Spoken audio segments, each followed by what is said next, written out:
Genesis chapter 1. 6 days of creation and the Sabbath. In the beginning, when God created the heavens and the earth was a formless void, and darkness covered the face of the deep, while a wind from God swept over the face of the waters. Then God said, "Let there be light." And there was light. And God saw that the light was good, and God separated the light from the darkness.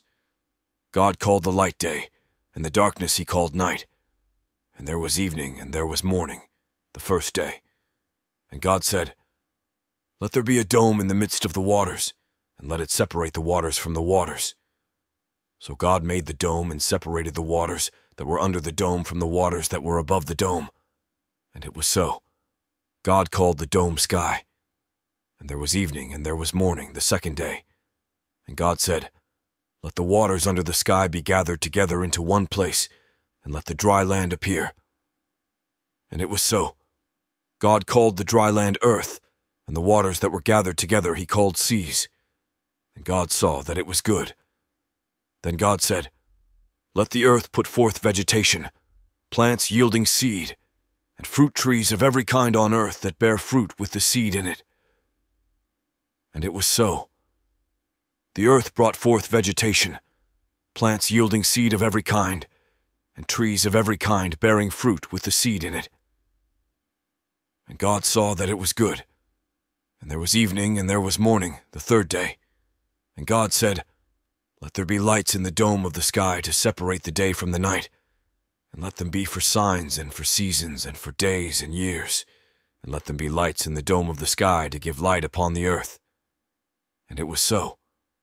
God made the two great lights, the greater light to rule the day, and the lesser light to rule the night, and the stars.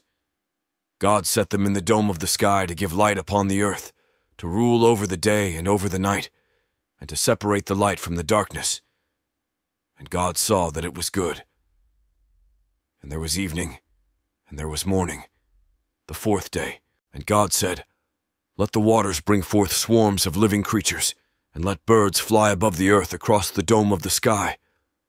So God created the great sea monsters, and every living creature that moves, of every kind, with which the waters swarm, and every winged bird of every kind. And God saw that it was good. God blessed them, saying, "Be fruitful and multiply, and fill the waters in the seas, and let birds multiply on the earth." And there was evening, and there was morning, the fifth day. And God said, "Let the earth bring forth living creatures of every kind, cattle and creeping things and wild animals of the earth of every kind." And it was so. God made the wild animals of the earth of every kind, and the cattle of every kind, and everything that creeps upon the ground of every kind. And God saw that it was good. Then God said, "Let us make humankind in our image, according to our likeness, and let them have dominion over the fish of the sea, and over the birds of the air, and over the cattle, and over all the wild animals of the earth, and over every creeping thing that creeps upon the earth." So God created humankind in his image. In the image of God he created them. Male and female he created them. God blessed them, and God said to them, "Be fruitful and multiply, and fill the earth and subdue it, and have dominion over the fish of the sea, and over the birds of the air, and over every living thing that moves upon the earth." God said, "See, I have given you every plant yielding seed that is upon the face of all the earth, and every tree with seed in its fruit. You shall have them for food. And to every beast of the earth, and to every bird of the air, and to everything that creeps on the earth, everything that has the breath of life, I have given every green plant for food." And it was so. God saw everything that he had made, and indeed it was very good. And there was evening, and there was morning, the sixth day. Genesis chapter 2. Thus the heavens and the earth were finished, and all their multitude. And on the seventh day God finished the work that he had done, and he rested on the seventh day from all the work that he had done. So God blessed the seventh day and hallowed it, because on it God rested from all the work that he had done in creation. These are the generations of the heavens and the earth when they were created. Another account of the creation. the day that the Lord God made the earth and the heavens, when no plant of the field was yet in the earth, and no herb of the field had yet sprung up, for the Lord God had not caused it to rain upon the earth, and there was no one to till the ground, but a stream would rise from the earth and water the whole face of the ground. Then the Lord God formed man from the dust of the ground, and breathed into his nostrils the breath of life, and the man became a living being. And the Lord God planted a garden in Eden, in the east, and there he put the man whom he had formed. Out of the ground the Lord God made to grow every tree that is pleasant to the sight, and good for food, the tree of life also in the midst of the garden, and the tree of the knowledge of good and evil. A river flows out of Eden to water the garden, and from there it divides and becomes 4 branches. The name of the first is Pishon. It is the one that flows around the whole land of Havilah, where there is gold, and the gold of that land is good. Bdellium and onyx stone are there. The name of the second river is Gihon. It is the one that flows around the whole land of Cush. The name of the third river is Tigris, which flows east of Assyria, and the fourth river is the Euphrates. The Lord God took the man and put him in the Garden of Eden to till it and keep it. And the Lord God commanded the man, "You may freely eat of every tree of the garden, but of the tree of the knowledge of good and evil you shall not eat, for in the day that you eat of it, you shall die."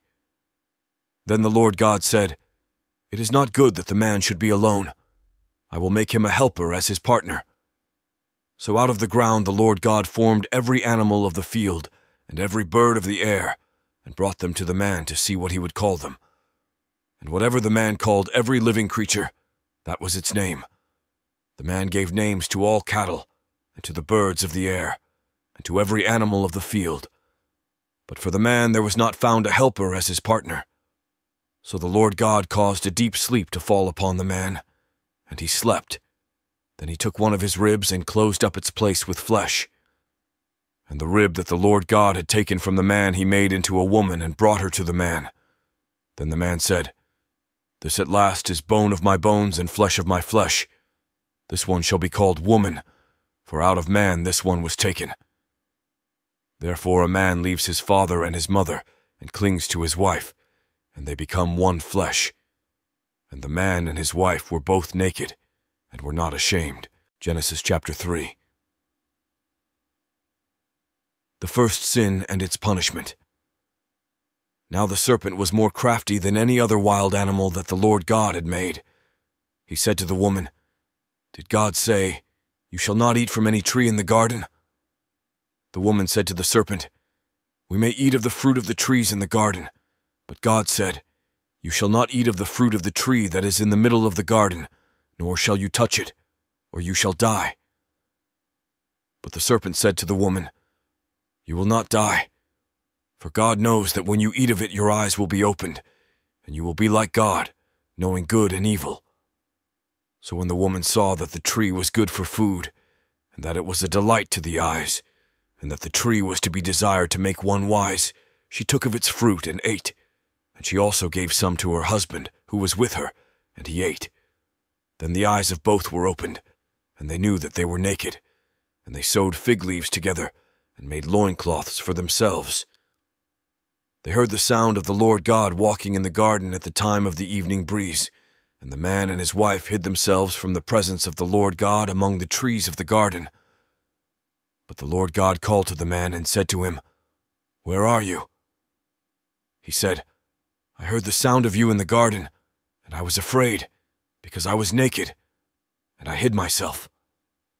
He said, "Who told you that you were naked? Have you eaten from the tree of which I commanded you not to eat?" The man said, "The woman whom you gave to be with me, she gave me fruit from the tree, and I ate." Then the Lord God said to the woman, "What is this that you have done?" The woman said, "The serpent tricked me, and I ate." The Lord God said to the serpent, "Because you have done this, cursed are you among all animals and among all wild creatures. Upon your belly you shall go, and dust you shall eat all the days of your life. I will put enmity between you and the woman, and between your offspring and hers. He will strike your head, and you will strike his heel. To the woman he said, I will greatly increase your pangs in childbearing. In pain you shall bring forth children, yet your desire shall be for your husband, and he shall rule over you. And to the man he said, because you have listened to the voice of your wife, and have eaten of the tree about which I commanded you, you shall not eat of it. Cursed is the ground because of you. In toil you shall eat of it all the days of your life. Thorns and thistles it shall bring forth for you, and you shall eat the plants of the field. By the sweat of your face you shall eat bread until you return to the ground, for out of it you were taken.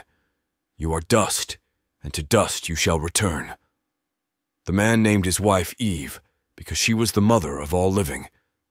And the Lord God made garments of skins for the man and for his wife, and clothed them. Then the Lord God said, See, the man has become like one of us, knowing good and evil. And now he might reach out his hand and take also from the tree of life, and eat, and live forever. Therefore the Lord God sent him forth from the Garden of Eden, to till the ground from which he was taken.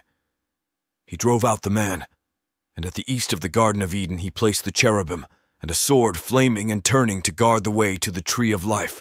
Genesis chapter 4. Cain murders Abel. Now the man knew his wife Eve, and she conceived and bore Cain, saying, I've produced a man with the help of the Lord. Next she bore his brother Abel. Now Abel was a keeper of sheep, and Cain a tiller of the ground. In the course of time Cain brought to the Lord an offering of the fruit of the ground, and Abel for his part brought of the firstlings of his flock, their fat portions. And the Lord had regard for Abel and his offering, but for Cain and his offering he had no regard. So Cain was very angry, and his countenance fell. The Lord said to Cain, Why are you angry, and why has your countenance fallen? If you do well, will you not be accepted? And if you do not do well, sin is lurking at the door. Its desire is for you, but you must master it. Cain said to his brother Abel, Let us go out to the field. And when they were in the field, Cain rose up against his brother Abel and killed him.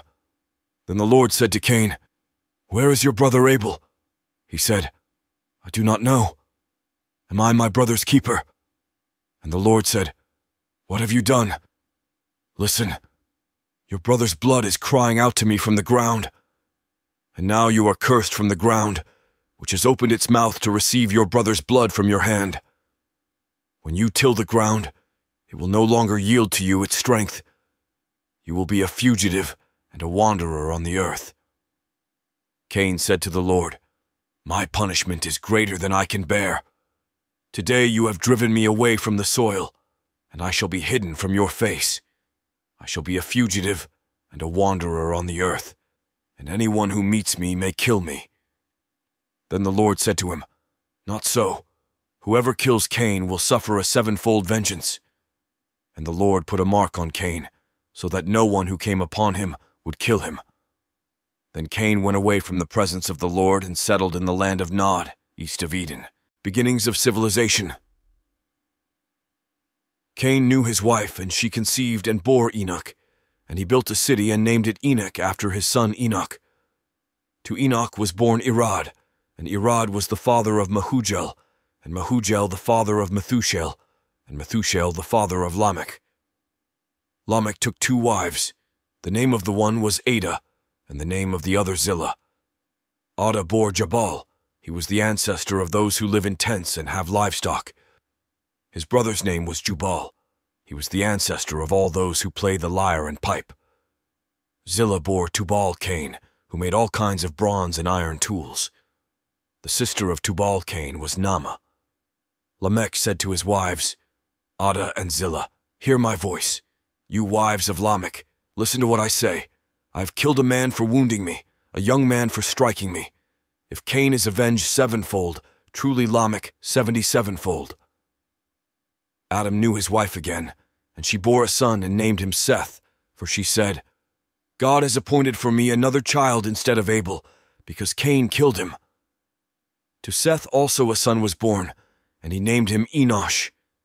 At that time people began to invoke the name of the Lord. Genesis chapter 5. Adam's descendants to Noah and his sons. This is the list of the descendants of Adam. When God created humankind, he made them in the likeness of God. Male and female he created them, and he blessed them and named them humankind when they were created. When Adam had lived 130 years, he became the father of a son in his likeness, according to his image, and named him Seth. The days of Adam after he became the father of Seth were 800 years, and he had other sons and daughters. Thus all the days that Adam lived were 930 years, and he died. When Seth had lived 105 years, he became the father of Enosh. Seth lived after the birth of Enosh 807 years, and had other sons and daughters. Thus all the days of Seth were 912 years, and he died. When Enosh had lived 90 years, he became the father of Kenan. Enosh lived after the birth of Kenan 815 years, and had other sons and daughters. Thus all the days of Enosh were 905 years, and he died. When Kenan had lived 70 years, he became the father of Mahalalel. Kenan lived after the birth of Mahalalel 840 years, and had other sons and daughters. Thus all the days of Kenan were 910 years, and he died. When Mahalalel had lived 65 years, he became the father of Jared. Mahalalel lived after the birth of Jared 830 years, and had other sons and daughters. Thus all the days of Mahalalel were 895 years, and he died. When Jared had lived 162 years, he became the father of Enoch. Jared lived after the birth of Enoch 800 years, and had other sons and daughters. Thus all the days of Jared were 962 years, and he died. When Enoch had lived 65 years, he became the father of Methuselah. Enoch walked with God after the birth of Methuselah 300 years, and had other sons and daughters. Thus all the days of Enoch were 365 years. Enoch walked with God. Then he was no more, because God took him. When Methuselah had lived 187 years, he became the father of Lamech. Methuselah lived after the birth of Lamech 782 years, and had other sons and daughters. Thus all the days of Methuselah were 969 years, and he died. When Lamech had lived 182 years, he became the father of a son. He named him Noah, saying, "Out of the ground that the Lord has cursed this one shall bring us relief from our work and from the toil of our hands." Lamech lived after the birth of Noah 595 years, and had other sons and daughters. Thus all the days of Lamech were 777 years, and he died. After Noah was 500 years old, Noah became the father of Shem, Ham, and Japheth. Genesis chapter 6. The wickedness of humankind. When people began to multiply on the face of the ground, and daughters were born to them, the sons of God saw that they were fair, and they took wives for themselves of all that they chose. Then the Lord said, "My spirit shall not abide in mortals forever, for they are flesh. Their days shall be 120 years. The Nephilim were on the earth in those days, and also afterward, when the sons of God went in to the daughters of humans who bore children to them. These were the heroes that were of old, warriors of renown. The Lord saw that the wickedness of humankind was great in the earth, and that every inclination of the thoughts of their hearts was only evil continually. And the Lord was sorry that he had made humankind on the earth, and it grieved him to his heart. So the Lord said, I will blot out from the earth the human beings I have created, people together with animals and creeping things and birds of the air, for I am sorry that I have made them. But Noah found favor in the sight of the Lord. Noah pleases God. These are the descendants of Noah. Noah was a righteous man, blameless in his generation. Noah walked with God. And Noah had 3 sons, Shem, Ham, and Japheth. Now the earth was corrupt in God's sight, and the earth was filled with violence. And God saw that the earth was corrupt, for all flesh had corrupted its ways upon the earth. And God said to Noah, I have determined to make an end of all flesh, for the earth is filled with violence because of them. Now I am going to destroy them along with the earth. Make yourself an ark of cypress wood. Make rooms in the ark, and cover it inside and out with pitch. This is how you are to make it. The length of the ark 300 cubits, its width 50 cubits, and its height 30 cubits. Make a roof for the ark, and finish it to a cubit above, and put the door of the ark in its side. Make it with lower, second, and third decks. For my part, I'm going to bring a flood of waters on the earth, to destroy from under heaven all flesh in which is the breath of life. Everything that is on the earth shall die. But I will establish my covenant with you, and you shall come into the ark, you, your sons, your wife, and your sons' wives with you. And of every living thing, of all flesh, you shall bring 2 of every kind into the ark, to keep them alive with you. They shall be male and female. Of the birds according to their kinds, and of the animals according to their kinds, of every creeping thing of the ground according to its kind, 2 of every kind shall come into you, to keep them alive. Also take with you every kind of food that is eaten, and store it up, and it shall serve as food for you and for them. Noah did this. He did all that God commanded him. Genesis chapter 7. The Great Flood. Then the Lord said to Noah, "Go into the ark, you and all your household, for I have seen that you alone are righteous before me in this generation. Take with you 7 pairs of all clean animals, the male and its mate, and a pair of the animals that are not clean, the male and its mate, and 7 pairs of the birds of the air also, male and female, to keep their kind alive on the face of all the earth. For in 7 days I will send rain on the earth for 40 days and 40 nights, and every living thing that I have made I will blot out from the face of the ground." And Noah did all that the Lord had commanded him. Noah was 600 years old when the flood of waters came on the earth. And Noah with his sons and his wife and his sons' wives went into the ark to escape the waters of the flood. Of clean animals, and of animals that are not clean, and of birds, and of everything that creeps on the ground, 2 and 2, male and female, went into the ark with Noah, as God had commanded Noah. And after 7 days the waters of the flood came on the earth. In the 600th year of Noah's life, in the 2nd month, on the 17th day of the month, on that day all the fountains of the great deep burst forth, and the windows of the heavens were opened. The rain fell on the earth 40 days and 40 nights. On the very same day, Noah with his sons, Shem and Ham and Japheth, and Noah's wife and the 3 wives of his sons entered the ark, they and every wild animal of every kind, and all domestic animals of every kind, and every creeping thing that creeps on the earth, and every bird of every kind, every bird, every winged creature. They went into the ark with Noah, 2 and 2 of all flesh, in which there was the breath of life. And those that entered, male and female of all flesh, went in as God had commanded him, and the Lord shut him in. The flood continued 40 days on the earth, and the waters increased and bore up the ark, and it rose high above the earth. The waters swelled and increased greatly on the earth, and the ark floated on the face of the waters. The waters swelled so mightily on the earth that all the high mountains under the whole heaven were covered. The waters swelled above the mountains, covering them 15 cubits deep. And all flesh died that moved on the earth, birds, domestic animals, wild animals, all swarming creatures that swarm on the earth, and all human beings. Everything on dry land in whose nostrils was the breath of life died.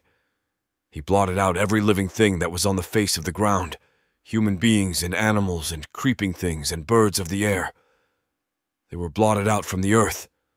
Only Noah was left, and those that were with him in the ark.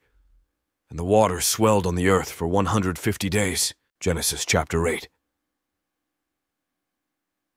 The flood subsides. But God remembered Noah and all the wild animals and all the domestic animals that were with him in the ark. And God made a wind blow over the earth, and the waters subsided.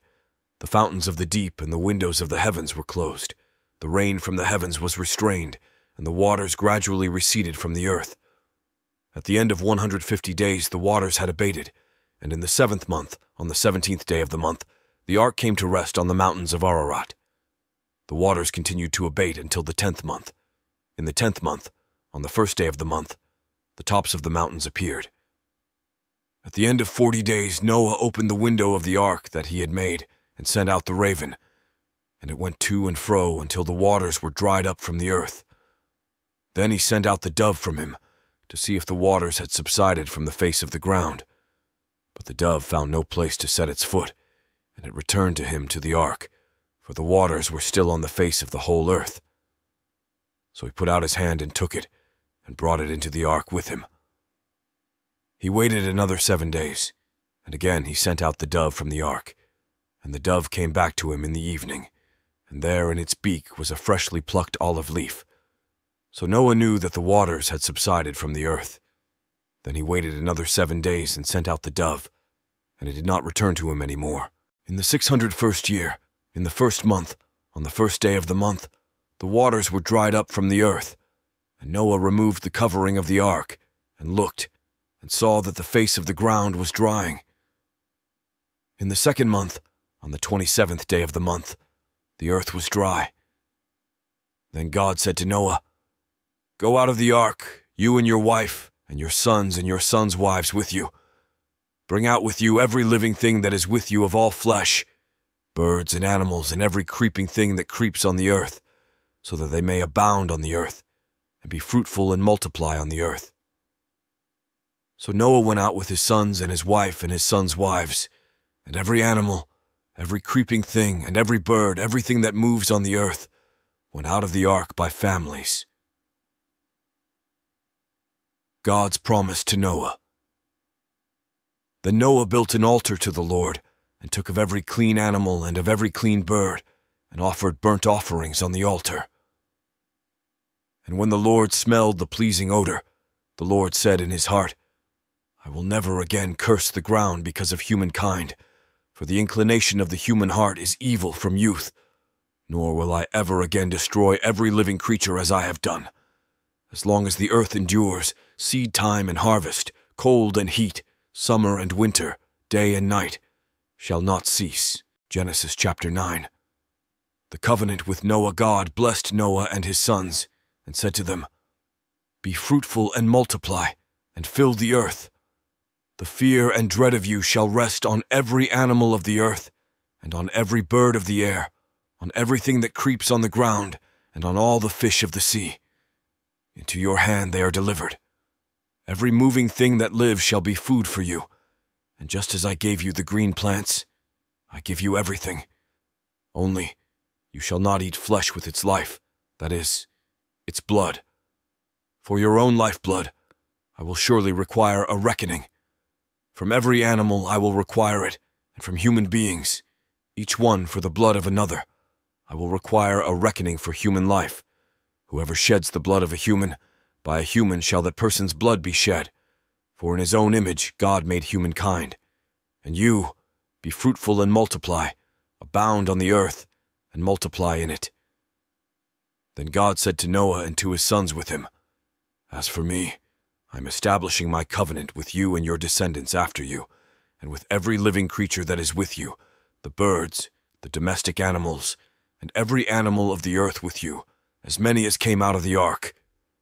I establish my covenant with you, that never again shall all flesh be cut off by the waters of a flood, and never again shall there be a flood to destroy the earth."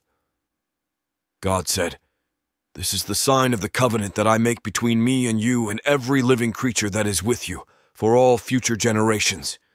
I have set my bow in the clouds, and it shall be a sign of the covenant between me and the earth. When I bring clouds over the earth and the bow is seen in the clouds, I will remember my covenant that is between me and you and every living creature of all flesh, and the waters shall never again become a flood to destroy all flesh. When the bow is in the clouds, I will see it, and remember the everlasting covenant between God and every living creature of all flesh that is on the earth." God said to Noah, "This is the sign of the covenant that I have established between me and all flesh that is on the earth, Noah and his sons."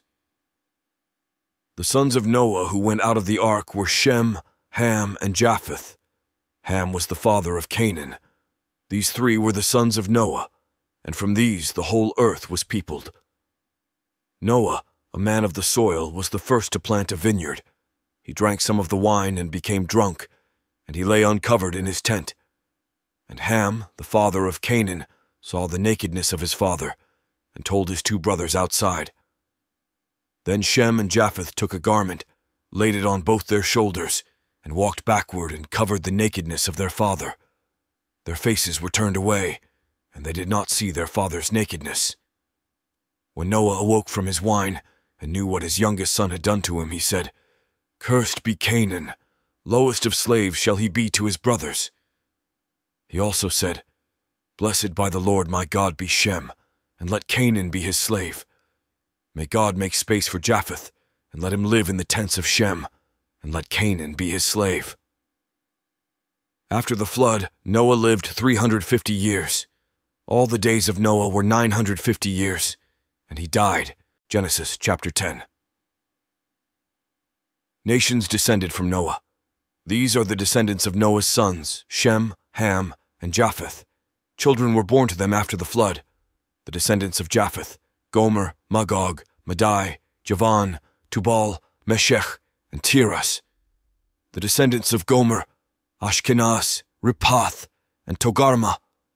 The descendants of Javan: Elisha, Tarshish, Kittim, and Rodanim. From these the coastland peoples spread.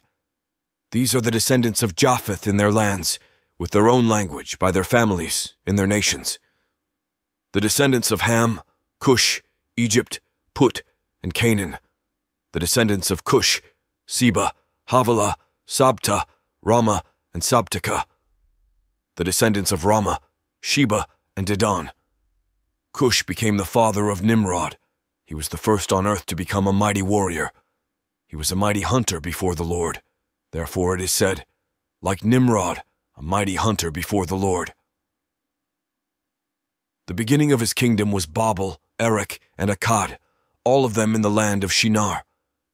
From that land he went into Assyria and built Nineveh, Rehoboth-ir, Calah, and Resen between Nineveh and Calah. That is the great city.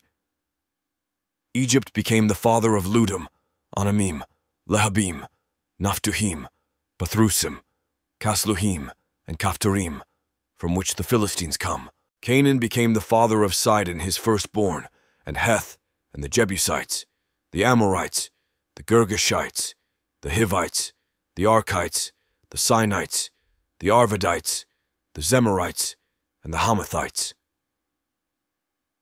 Afterward the families of the Canaanites spread abroad, and the territory of the Canaanites extended from Sidon in the direction of Gerar as far as Gaza, and in the direction of Sodom, Gomorrah, Admah, and Zeboim as far as Lasha. These are the descendants of Ham, by their families, their languages, their lands, and their nations. To Shem also, the father of all the children of Eber, the elder brother of Japheth, children were born.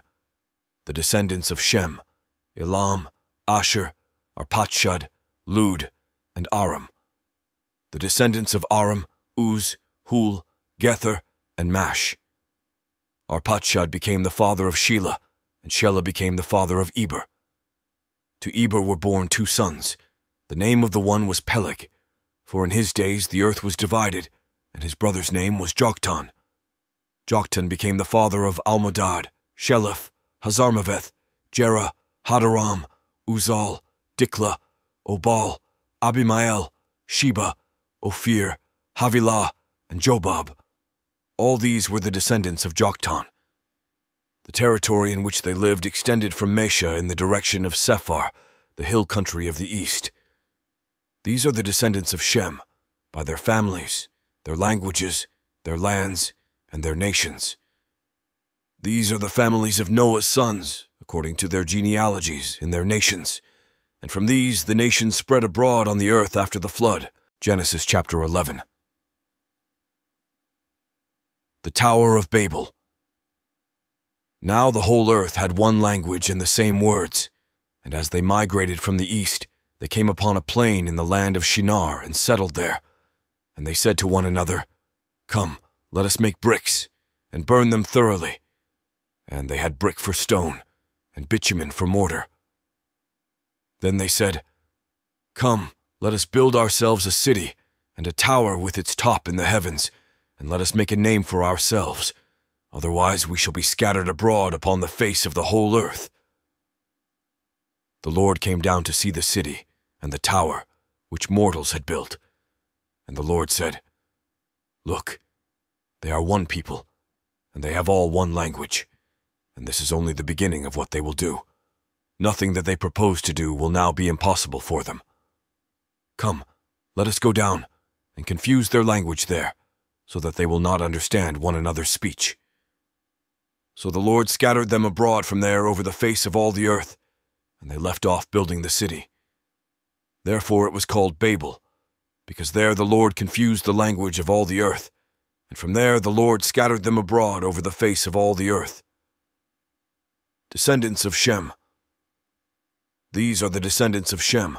When Shem was 100 years old, he became the father of Arpachshad 2 years after the flood, and Shem lived after the birth of Arpachshad 500 years, and had other sons and daughters.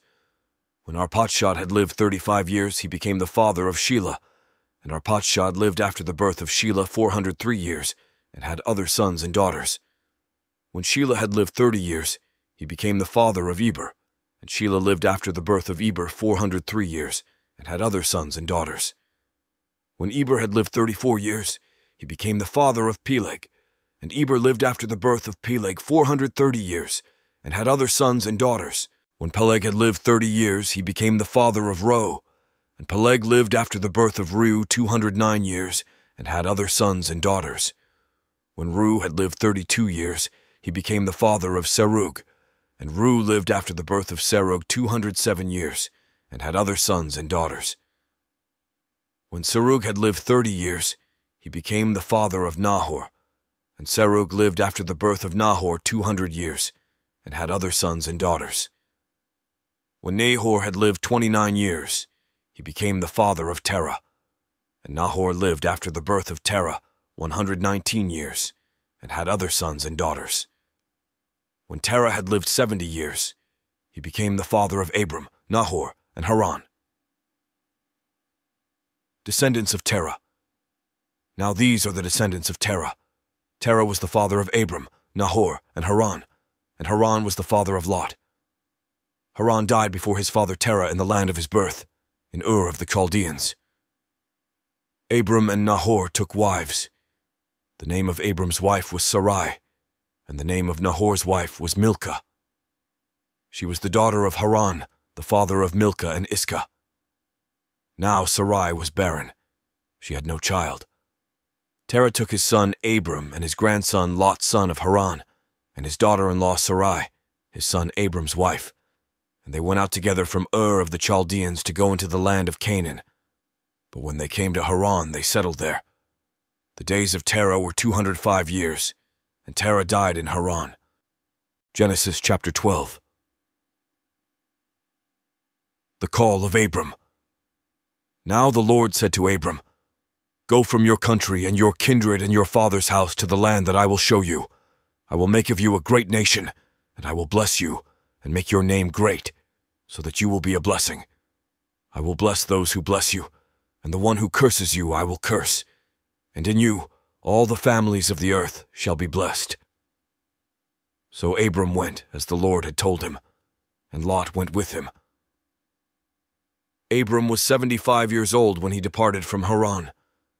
Abram took his wife Sarai and his brother's son Lot, and all the possessions that they had gathered, and the persons whom they had acquired in Haran, and they set forth to go to the land of Canaan. When they had come to the land of Canaan, Abram passed through the land to the place at Shechem, to the oak of Moreh. At that time the Canaanites were in the land. Then the Lord appeared to Abram and said, "To your offspring I will give this land." So he built there an altar to the Lord, who had appeared to him. From there he moved on to the hill country on the east of Bethel, and pitched his tent, with Bethel on the west and Ai on the east. And there he built an altar to the Lord, and invoked the name of the Lord. And Abram journeyed on by stages toward the Negeb, Abram and Sarai in Egypt. Now there was a famine in the land, So Abram went down to Egypt to reside there as an alien, for the famine was severe in the land. When he was about to enter Egypt, he said to his wife Sarai, "I know well that you are a woman beautiful in appearance, and when the Egyptians see you, they will say, 'This is his wife.' Then they will kill me, but they will let you live. Say you are my sister, so that it may go well with me because of you, and that my life may be spared on your account." When Abram entered Egypt, the Egyptians saw that the woman was very beautiful. When the officials of Pharaoh saw her, they praised her to Pharaoh, and the woman was taken into Pharaoh's house. And for her sake he dealt well with Abram, and he had sheep, oxen, male donkeys, male and female slaves, female donkeys, and camels. But the Lord afflicted Pharaoh and his house with great plagues because of Sarai, Abram's wife. So Pharaoh called Abram and said, "What is this you have done to me? Why did you not tell me that she was your wife? Why did you say, 'She is my sister,' so that I took her for my wife? Now then, here is your wife, take her, and be gone." And Pharaoh gave his men orders concerning him, and they set him on the way with his wife and all that he had. Genesis chapter 13. Abram and Lot separate. So Abram went up from Egypt, he and his wife and all that he had, and Lot with him, into the Negeb. Now Abram was very rich in livestock, in silver, and in gold. He journeyed on by stages from the Negeb as far as Bethel, to the place where his tent had been at the beginning, between Bethel and Ai, to the place where he had made an altar at the first. And there Abram called on the name of the Lord. Now Lot, who went with Abram, also had flocks and herds and tents, so that the land could not support both of them living together, for their possessions were so great that they could not live together, and there was strife between the herders of Abram's livestock and the herders of Lot's livestock. At that time the Canaanites and the Perizzites lived in the land.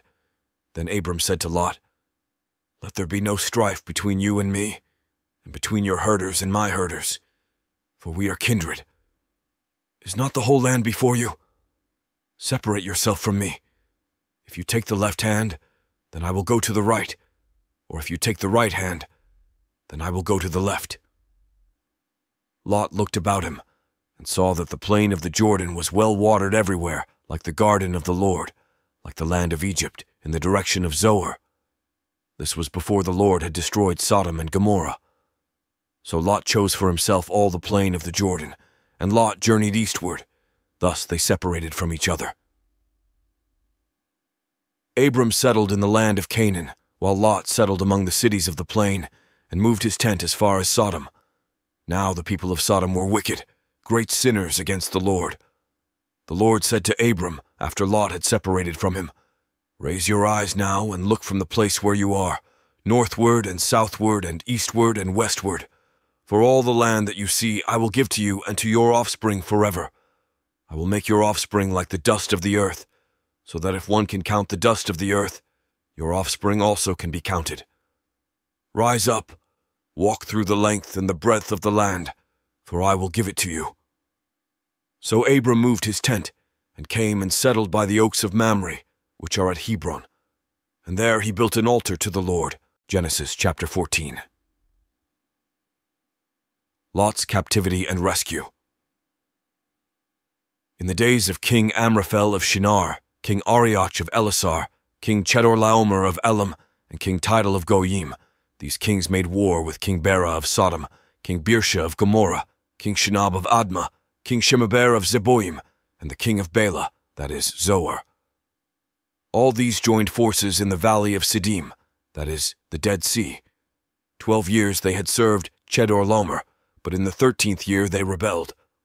In the 14th year Chedorlaomer and the kings who were with him came and subdued the Rephaim in Ashtaroth Karnaim, the Zuzim in Ham, the Emim in Shava Kiriataim, and the Horites in the hill country of Seir, as far as El Paran on the edge of the wilderness.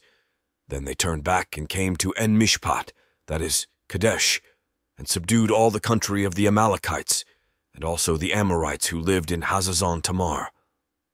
Then the king of Sodom, the king of Gomorrah, the king of Admah, the king of Zeboim, and the king of Bela, that is, Zoar, went out, and they joined battle in the valley of Siddim with King Chedorlaomer of Elam, King Tidal of Goyim, King Amraphel of Shinar, and King Arioch of Elasar, 4 kings against 5.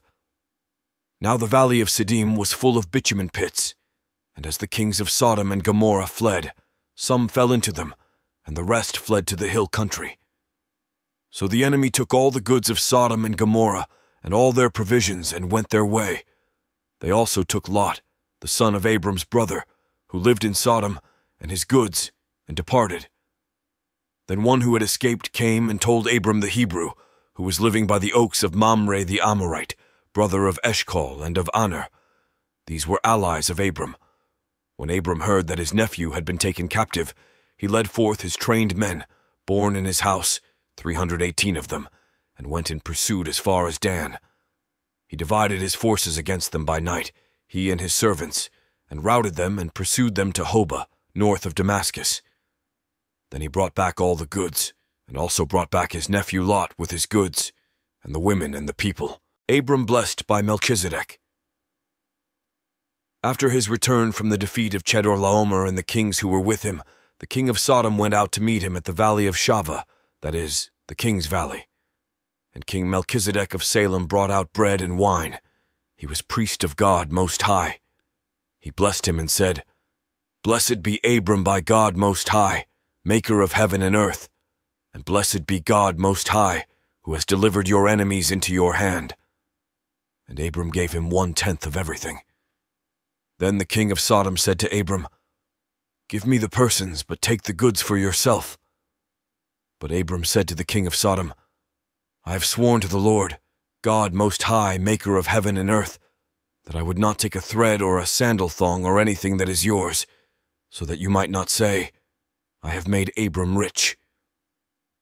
I will take nothing but what the young men have eaten, and the share of the men who went with me, Ener, Eshcol, and Mamre. Let them take their share." Genesis chapter 15. God's covenant with Abram. After these things the word of the Lord came to Abram in a vision. "Do not be afraid, Abram. I am your shield. Your reward shall be very great." But Abram said, "O Lord God, what will you give me? For I continue childless, and the heir of my house is Eliezer of Damascus." And Abram said, "You have given me no offspring, and so a slave born in my house is to be my heir." But the word of the Lord came to him, "This man shall not be your heir. No one but your very own issue shall be your heir." He brought him outside and said, "Look toward heaven and count the stars, if you are able to count them." Then he said to him, "So shall your descendants be." And he believed the Lord, and the Lord reckoned it to him as righteousness. Then he said to him, "I am the Lord who brought you from Ur of the Chaldeans, to give you this land to possess." But he said, "O Lord God, how am I to know that I shall possess it?" He said to him, "Bring me a heifer 3 years old, a female goat 3 years old, a ram 3 years old, a turtle dove, and a young pigeon."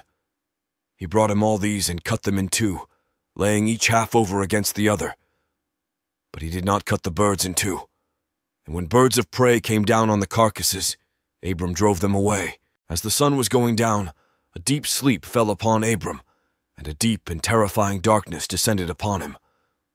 Then the Lord said to Abram, "Know this for certain, that your offspring shall be aliens in a land that is not theirs, and shall be slaves there, and they shall be oppressed for 400 years.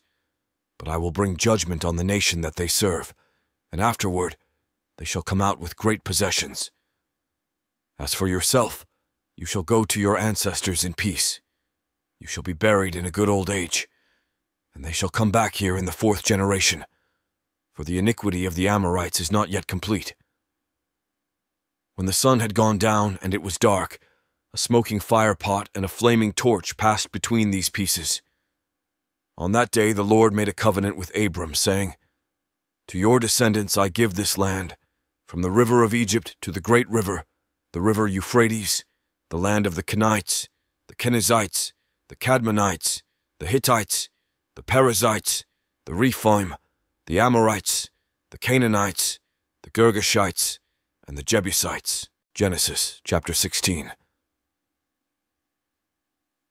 The birth of Ishmael. Now Sarai, Abram's wife, bore him no children. She had an Egyptian slave girl whose name was Hagar, and Sarai said to Abram, "You see that the Lord has prevented me from bearing children. Go in to my slave girl. It may be that I shall obtain children by her." And Abram listened to the voice of Sarai. So, after Abram had lived 10 years in the land of Canaan, Sarai, Abram's wife, took Hagar the Egyptian, her slave girl, and gave her to her husband Abram as a wife. He went into Hagar, and she conceived. And when she saw that she had conceived, she looked with contempt on her mistress. Then Sarai said to Abram, "May the wrong done to me be on you. I gave my slave girl to your embrace, and when she saw that she had conceived, she looked on me with contempt. May the Lord judge between you and me." But Abram said to Sarai, "Your slave girl is in your power. Do to her as you please." Then Sarai dealt harshly with her, and she ran away from her. The angel of the Lord found her by a spring of water in the wilderness, the spring on the way to Shur. And he said, "Hagar, slave girl of Sarai, where have you come from and where are you going?" She said, "I'm running away from my mistress Sarai." The angel of the Lord said to her, "Return to your mistress and submit to her." The angel of the Lord also said to her, "I will so greatly multiply your offspring that they cannot be counted for multitude." And the angel of the Lord said to her, "Now you have conceived and shall bear a son. You shall call him Ishmael, for the Lord has given heed to your affliction.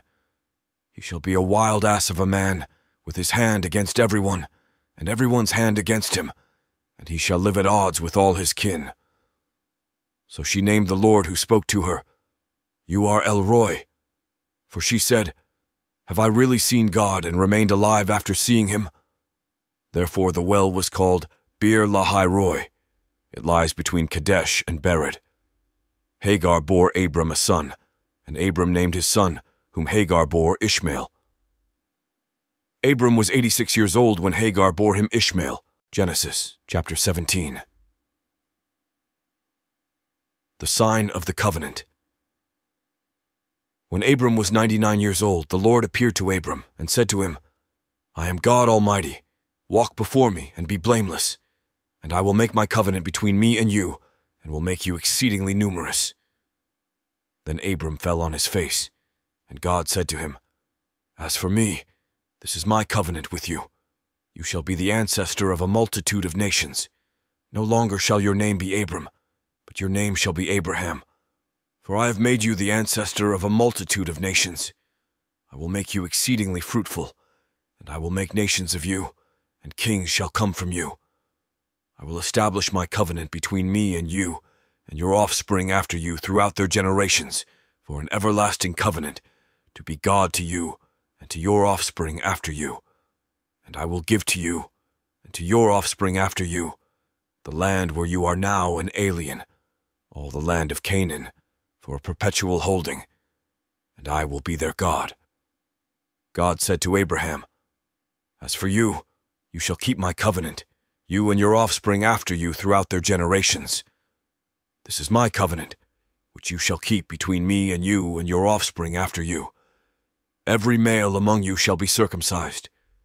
You shall circumcise the flesh of your foreskins, and it shall be a sign of the covenant between me and you.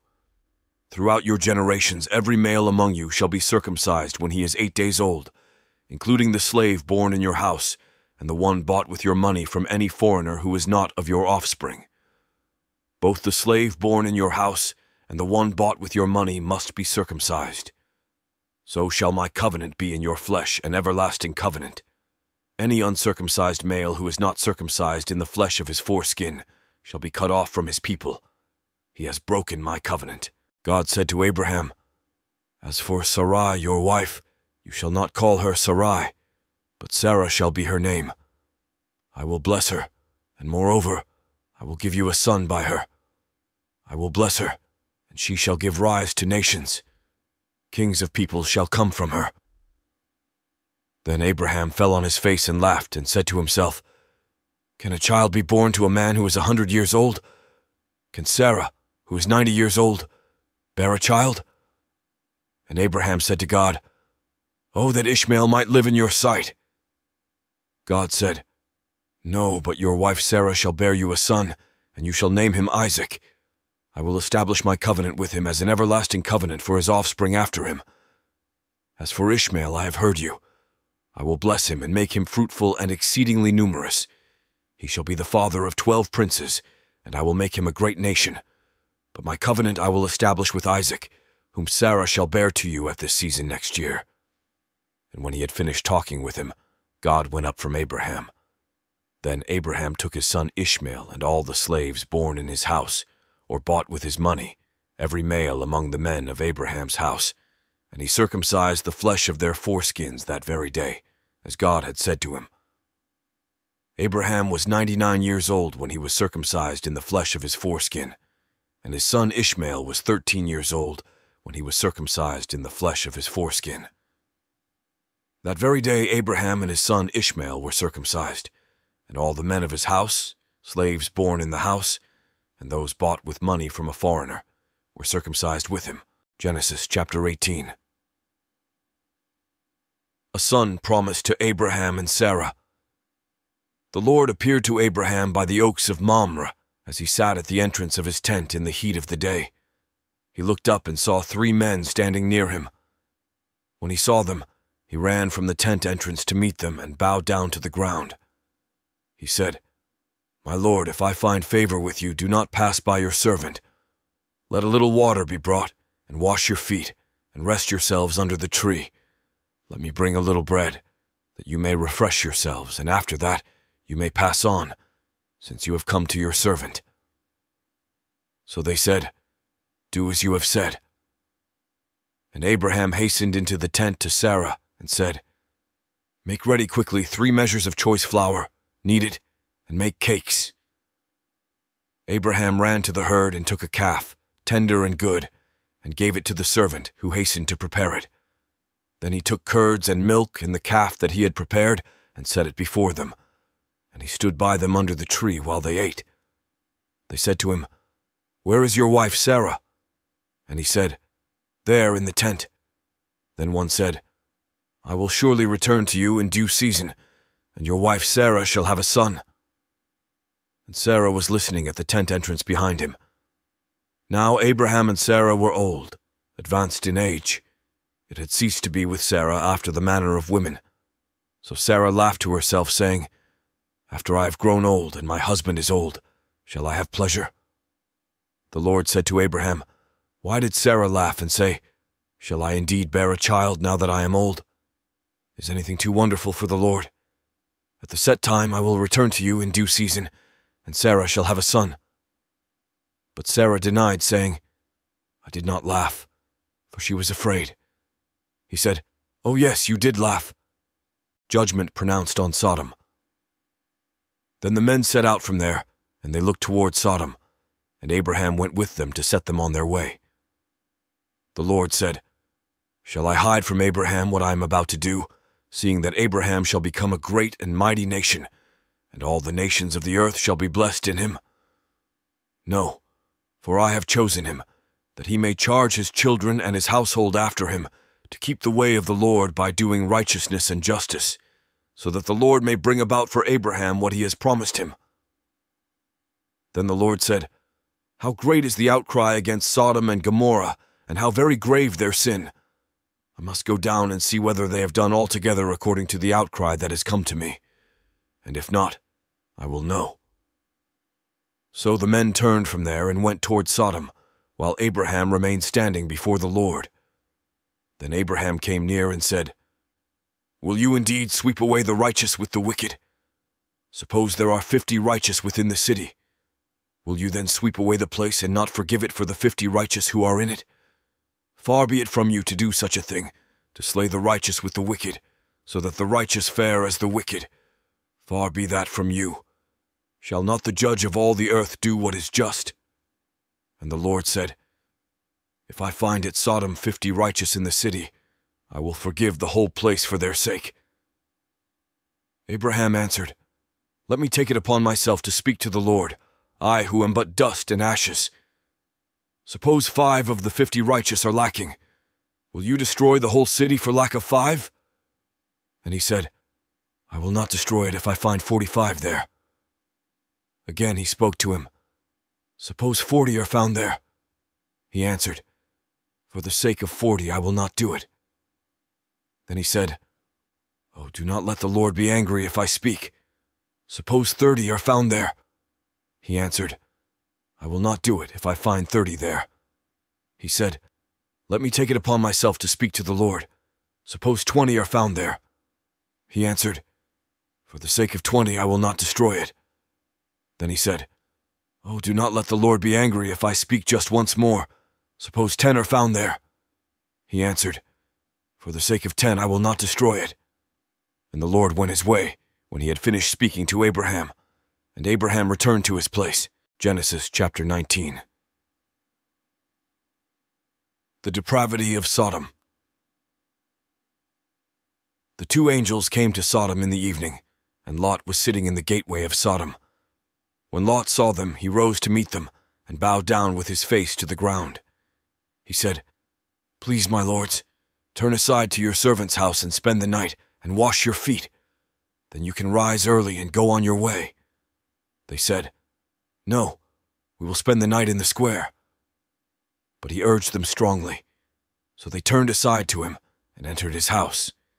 And he made them a feast and baked unleavened bread, and they ate.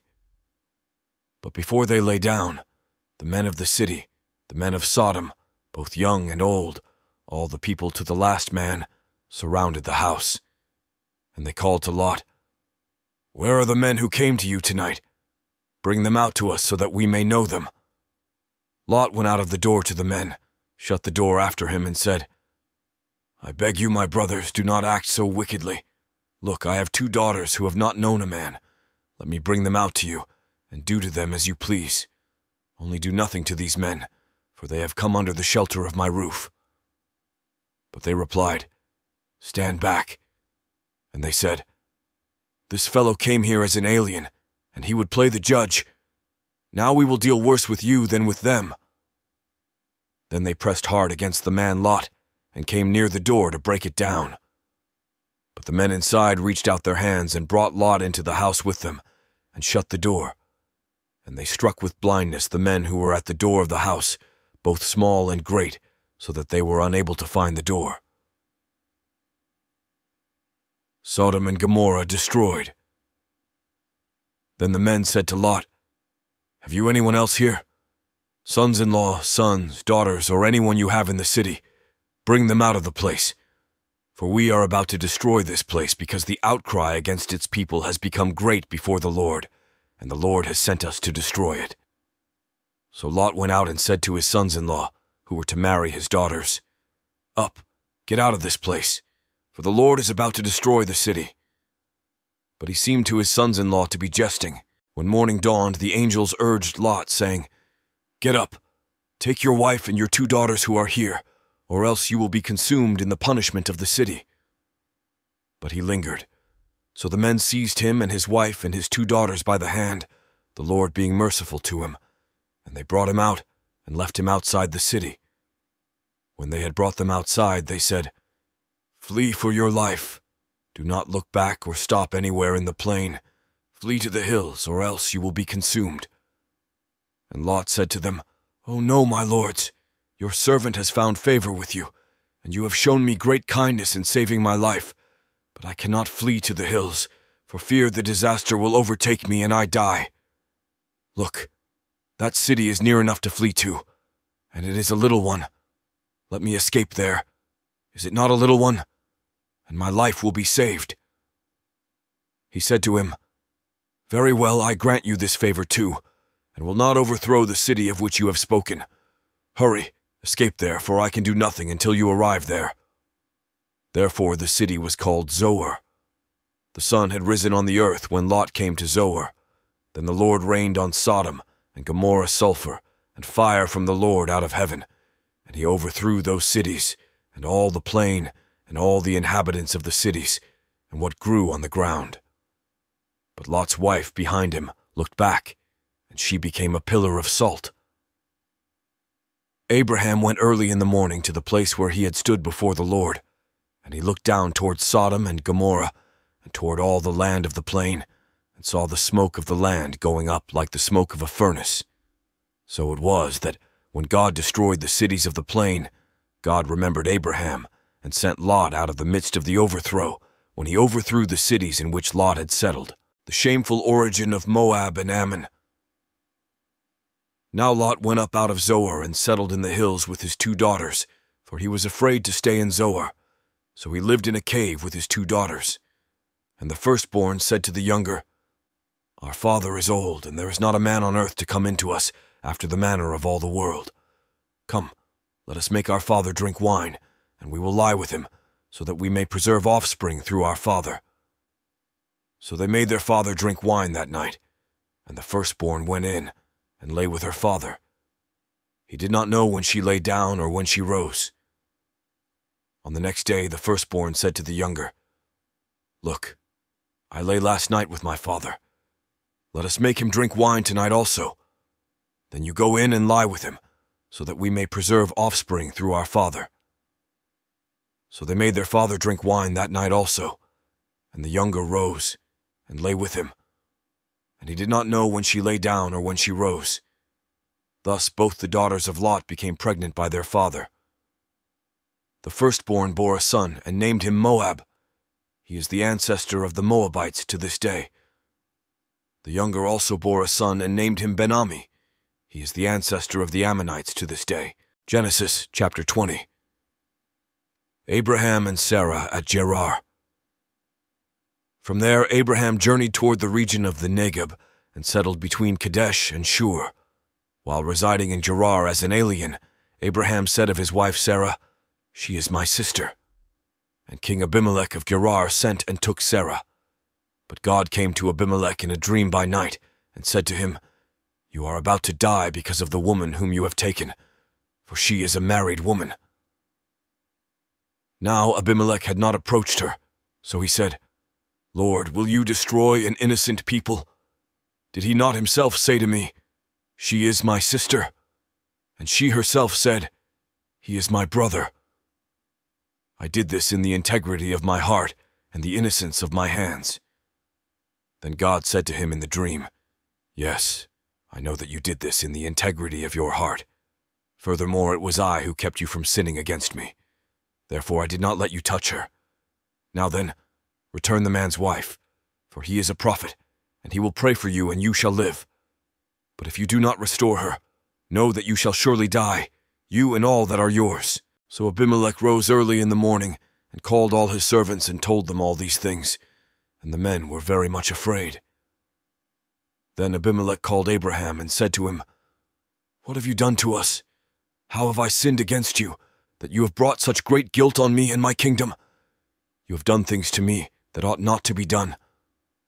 And Abimelech said to Abraham, "What were you thinking of, that you did this thing?" Abraham said, "I did it because I thought, there is no fear of God at all in this place, and they will kill me because of my wife. Besides, she is indeed my sister, the daughter of my father, but not the daughter of my mother, and she became my wife. And when God caused me to wander from my father's house, I said to her, 'This is the kindness you must do me. At every place to which we come, say of me, he is my brother.' Then Abimelech took sheep and oxen and male and female slaves and gave them to Abraham and restored his wife Sarah to him. Abimelech said, 'My land is before you. Settle where it pleases you.' To Sarah he said, 'Look, I have given your brother 1,000 pieces of silver. It is your exoneration before all who are with you. You are completely vindicated.'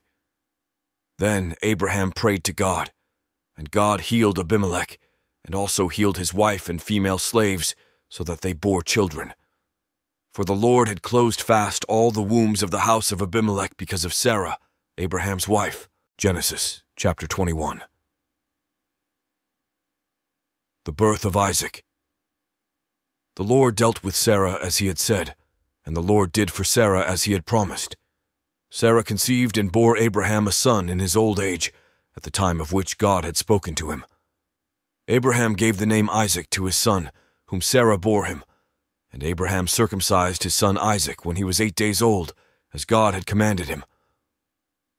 Abraham was 100 years old when his son Isaac was born to him. Now Sarah said, "God has brought laughter for me. Everyone who hears will laugh with me." And she said, "Who would ever have said to Abraham that Sarah would nurse children? Yet I have borne him a son in his old age." Hagar and Ishmael sent away. The child grew and was weaned, and Abraham made a great feast on the day that Isaac was weaned. But Sarah saw the son of Hagar the Egyptian, whom she had borne to Abraham, playing with her son Isaac. So she said to Abraham, "Cast out this slave woman with her son, for the son of this slave woman shall not inherit along with my son Isaac." The matter was very distressing to Abraham on account of his son. But God said to Abraham, "Do not be distressed because of the boy and because of your slave woman. Whatever Sarah says to you, do as she tells you, for it is through Isaac that offspring shall be named for you. As for the son of the slave woman, I will make a nation of him also, because he is your offspring." So Abraham rose early in the morning and took bread and a skin of water, and gave it to Hagar, putting it on her shoulder, along with the child, and sent her away. And she departed, and wandered about in the wilderness of Beersheba. When the water in the skin was gone, she cast the child under one of the bushes. Then she went and sat down opposite him a good way off, about the distance of a bow shot, for she said, "Do not let me look on the death of the child." And as she sat opposite him, she lifted up her voice and wept. And God heard the voice of the boy. And the angel of God called to Hagar from heaven and said to her, "What troubles you, Hagar? Do not be afraid, for God has heard the voice of the boy where he is. Come, lift up the boy and hold him fast with your hand, for I will make a great nation of him." Then God opened her eyes, and she saw a well of water. She went and filled the skin with water and gave the boy a drink. God was with the boy, and he grew up. He lived in the wilderness and became an expert with the bow. He lived in the wilderness of Paran, and his mother got a wife for him from the land of Egypt. Abraham and Abimelech make a covenant. At that time Abimelech, with Phicol the commander of his army, said to Abraham, "God is with you in all that you do. Now therefore swear to me here by God that you will not deal falsely with me, or with my offspring, or with my posterity, but as I have dealt loyally with you, you will deal with me and with the land where you have resided as an alien." And Abraham said, "I swear it." When Abraham complained to Abimelech about a well of water that Abimelech's servants had seized, Abimelech said, "I do not know who has done this. You did not tell me, and I have not heard of it until today." So Abraham took sheep and oxen and gave them to Abimelech, and the two men made a covenant. Abraham set apart 7 ewe lambs of the flock, and Abimelech said to Abraham, "What is the meaning of these 7 ewe lambs that you have set apart?"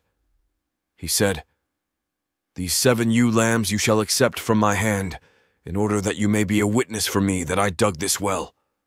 Therefore that place was called Beersheba, because there both of them swore an oath. When they had made a covenant at Beersheba, Abimelech, with Phicol the commander of his army, left and returned to the land of the Philistines.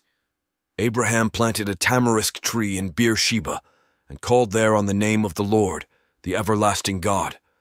And Abraham resided as an alien many days in the land of the Philistines. Genesis chapter 22. The command to sacrifice Isaac. After these things, God tested Abraham. He said to him, "Abraham," and he said, "Here I am."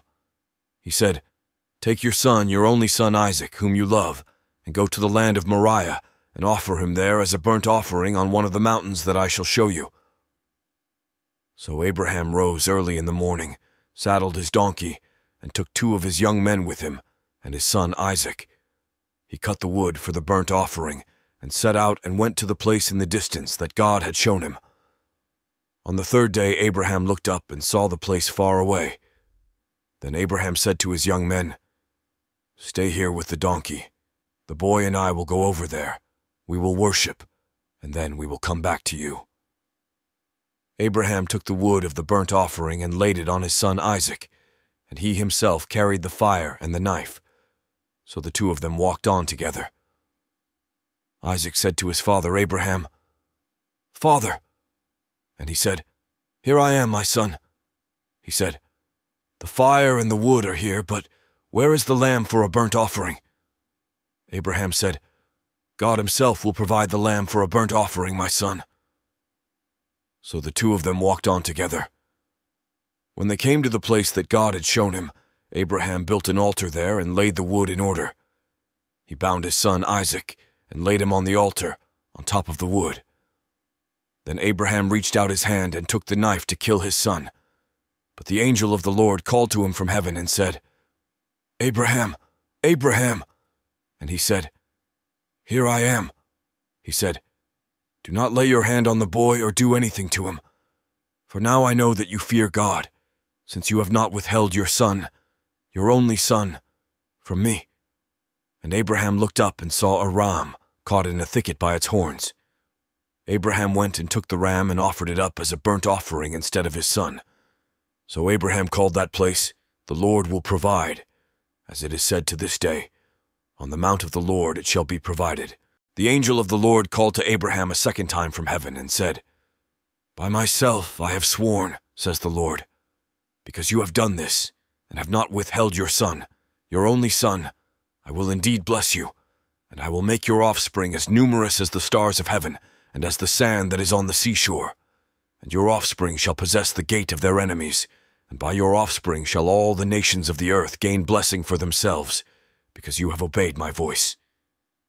So Abraham returned to his young men, and they arose and went together to Beersheba, and Abraham lived at Beersheba. The children of Nahor. Now after these things it was told Abraham, "Milcah also has borne children to your brother Nahor, Uz the firstborn, Buz his brother, Kemuel the father of Aram, Chest, Hazo, Pildash, Jidlaph, and Bethuel. Bethuel became the father of Rebekah. These 8 Milcah bore to Nahor, Abraham's brother. Moreover, his concubine, whose name was Rumah, bore Teba, Gaham, Tahash, and Makkah. Genesis chapter 23. Sarah's death and burial. Sarah lived 127 years. This was the length of Sarah's life. And Sarah died at Kiriath Arba, that is, Hebron, in the land of Canaan. And Abraham went in to mourn for Sarah and to weep for her. Abraham rose up from beside his dead and said to the Hittites, "I am a stranger and an alien residing among you. Give me property among you for a burying place, so that I may bury my dead out of my sight." The Hittites answered Abraham, "Hear us, my lord. You are a mighty prince among us. Bury your dead in the choicest of our burial places. None of us will withhold from you any burial ground for burying your dead." Abraham rose and bowed to the Hittites, the people of the land. He said to them, "If you are willing that I should bury my dead out of my sight, hear me and entreat for me Ephron son of Zohar, so that he may give me the cave of Machpelah which he owns. It is at the end of his field. For the full price let him give it to me in your presence as a possession for a burying place." Now Ephron was sitting among the Hittites, and Ephron the Hittite answered Abraham in the hearing of the Hittites, of all who went in at the gate of his city, "No, my lord, hear me. I give you the field, and I give you the cave that is in it. In the presence of my people I give it to you. Bury your dead." Then Abraham bowed down before the people of the land. He said to Ephron in the hearing of the people of the land, "If you only will listen to me, I will give the price of the field. Accept it from me, so that I may bury my dead there." Ephron answered Abraham, "My lord, listen to me. A piece of land worth 400 shekels of silver. What is that between you and me? Bury your dead."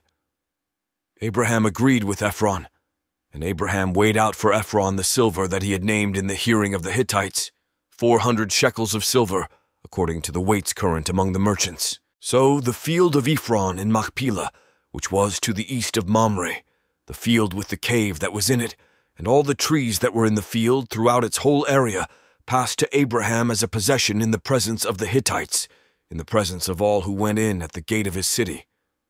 After this, Abraham buried Sarah his wife in the cave of the field of Machpelah, facing Mamre, that is, Hebron, in the land of Canaan. The field and the cave that is in it passed from the Hittites into Abraham's possession as a burying place. Genesis chapter 24. The marriage of Isaac and Rebekah. Now Abraham was old, well advanced in years, and the Lord had blessed Abraham in all things. Abraham said to his servant, the oldest of his house, who had charge of all that he had, "Put your hand under my thigh, and I will make you swear by the Lord, the God of heaven and earth, that you will not get a wife for my son from the daughters of the Canaanites, among whom I live, but will go to my country and to my kindred, and get a wife for my son Isaac." The servant said to him, "Perhaps the woman may not be willing to follow me to this land. Must I then take your son back to the land from which you came?" Abraham said to him, "See to it that you do not take my son back there. The Lord, the God of heaven, who took me from my father's house and from the land of my birth, and who spoke to me and swore to me, 'To your offspring I will give this land. He will send his angel before you, and you shall take a wife for my son from there. But if the woman is not willing to follow you, then you will be free from this oath of mine, only you must not take my son back there.'" So the servant put his hand under the thigh of Abraham his master, and swore to him concerning this matter. Then the servant took 10 of his master's camels and departed, taking all kinds of choice gifts from his master, and he set out and went to Aram Naharaim, to the city of Nahor. He made the camels kneel down outside the city by the well of water. It was toward evening, the time when women go out to draw water. And he said, "O Lord, God of my master Abraham, please grant me success today and show steadfast love to my master Abraham. I'm standing here by the spring of water, and the daughters of the townspeople are coming out to draw water. Let the girl to whom I shall say, 'Please offer your jar that I may drink,' and who shall say, 'Drink, and I will water your camels,' let her be the one whom you have appointed for your servant Isaac. By this I shall know that you have shown steadfast love to my master." Before he had finished speaking, there was Rebekah, who was born to Bethuel son of Milcah, the wife of Nahor, Abraham's brother, coming out with her water jar on her shoulder. The girl was very fair to look upon, a virgin, whom no man had known. She went down to the spring, filled her jar, and came up. Then the servant ran to meet her and said, "Please let me sip a little water from your jar." "Drink, my lord," she said, and quickly lowered her jar upon her hand and gave him a drink. When she had finished giving him a drink, she said, "I will draw for your camels also until they have finished drinking." So she quickly emptied her jar into the trough and ran again to the well to draw, and she drew for all his camels. The man gazed at her in silence to learn whether or not the Lord had made his journey successful. When the camels had finished drinking, the man took a gold nose ring weighing a half shekel and 2 bracelets for her arms weighing 10 gold shekels, and said, "Tell me whose daughter you are. Is there room in your father's house for us to spend the night?" She said to him, "I am the daughter of Bethuel son of Milcah, whom she bore to Nahor." She added, "We have plenty of straw and fodder and a place to spend the night." The man bowed his head and worshipped the Lord and said, "Blessed be the Lord, the God of my master Abraham, who has not forsaken his steadfast love and his faithfulness toward my master.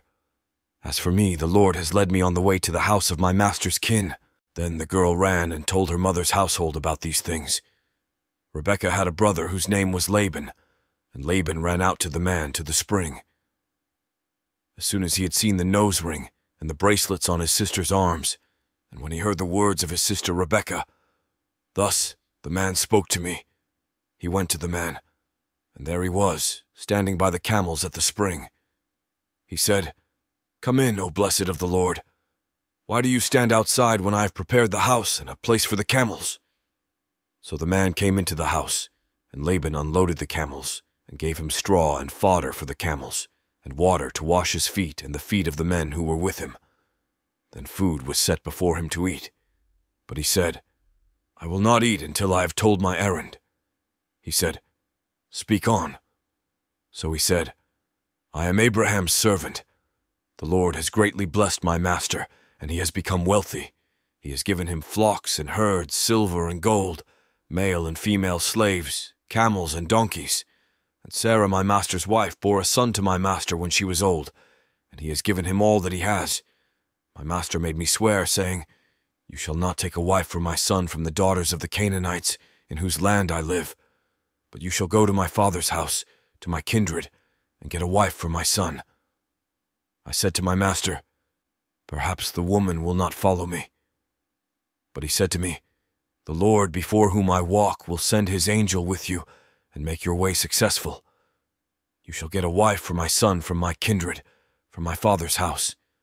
Then you will be free from my oath when you come to my kindred. Even if they will not give her to you, you will be free from my oath.' I came today to the spring and said, 'O Lord, the God of my master Abraham, if now you will only make successful the way I am going. I am standing here by the spring of water. Let the young woman who comes out to draw, to whom I shall say, "Please give me a little water from your jar to drink," and who will say to me, "Drink, and I will draw for your camels also." Let her be the woman whom the Lord has appointed for my master's son.' Before I had finished speaking in my heart, there was Rebekah coming out with her water jar on her shoulder, and she went down to the spring and drew. I said to her, 'Please let me drink.' She quickly let down her jar from her shoulder and said, 'Drink, and I will also water your camels.' So I drank, and she also watered the camels. Then I asked her, 'Whose daughter are you?' She said, 'The daughter of Bethuel, Nahor's son, whom Milcah bore to him.' So I put the ring on her nose and the bracelets on her arms. Then I bowed my head and worshipped the Lord, and blessed the Lord, the God of my master Abraham, who had led me by the right way to obtain the daughter of my master's kinsman for his son. Now then, if you will deal loyally and truly with my master, tell me, and if not, tell me, so that I may turn either to the right hand or to the left." Then Laban and Bethuel answered, "The thing comes from the Lord. We cannot speak to you anything bad or good. Look, Rebekah is before you. Take her and go, and let her be the wife of your master's son, as the Lord has spoken." When Abraham's servant heard their words, he bowed himself to the ground before the Lord. And the servant brought out jewelry of silver and of gold, and garments, and gave them to Rebekah. He also gave to her brother and to her mother costly ornaments. Then he and the men who were with him ate and drank, and they spent the night there. When they rose in the morning, he said, "Send me back to my master." Her brother and her mother said, "Let the girl remain with us a while, at least 10 days. After that she may go." But he said to them, "Do not delay me, since the Lord has made my journey successful. Let me go, that I may go to my master." They said, "We will call the girl and ask her." And they called Rebekah and said to her, "Will you go with this man?" She said, "I will." So they sent away their sister Rebekah and her nurse along with Abraham's servant and his men. And they blessed Rebekah and said to her, "May you, our sister, become thousands of myriads. May your offspring gain possession of the gates of their foes."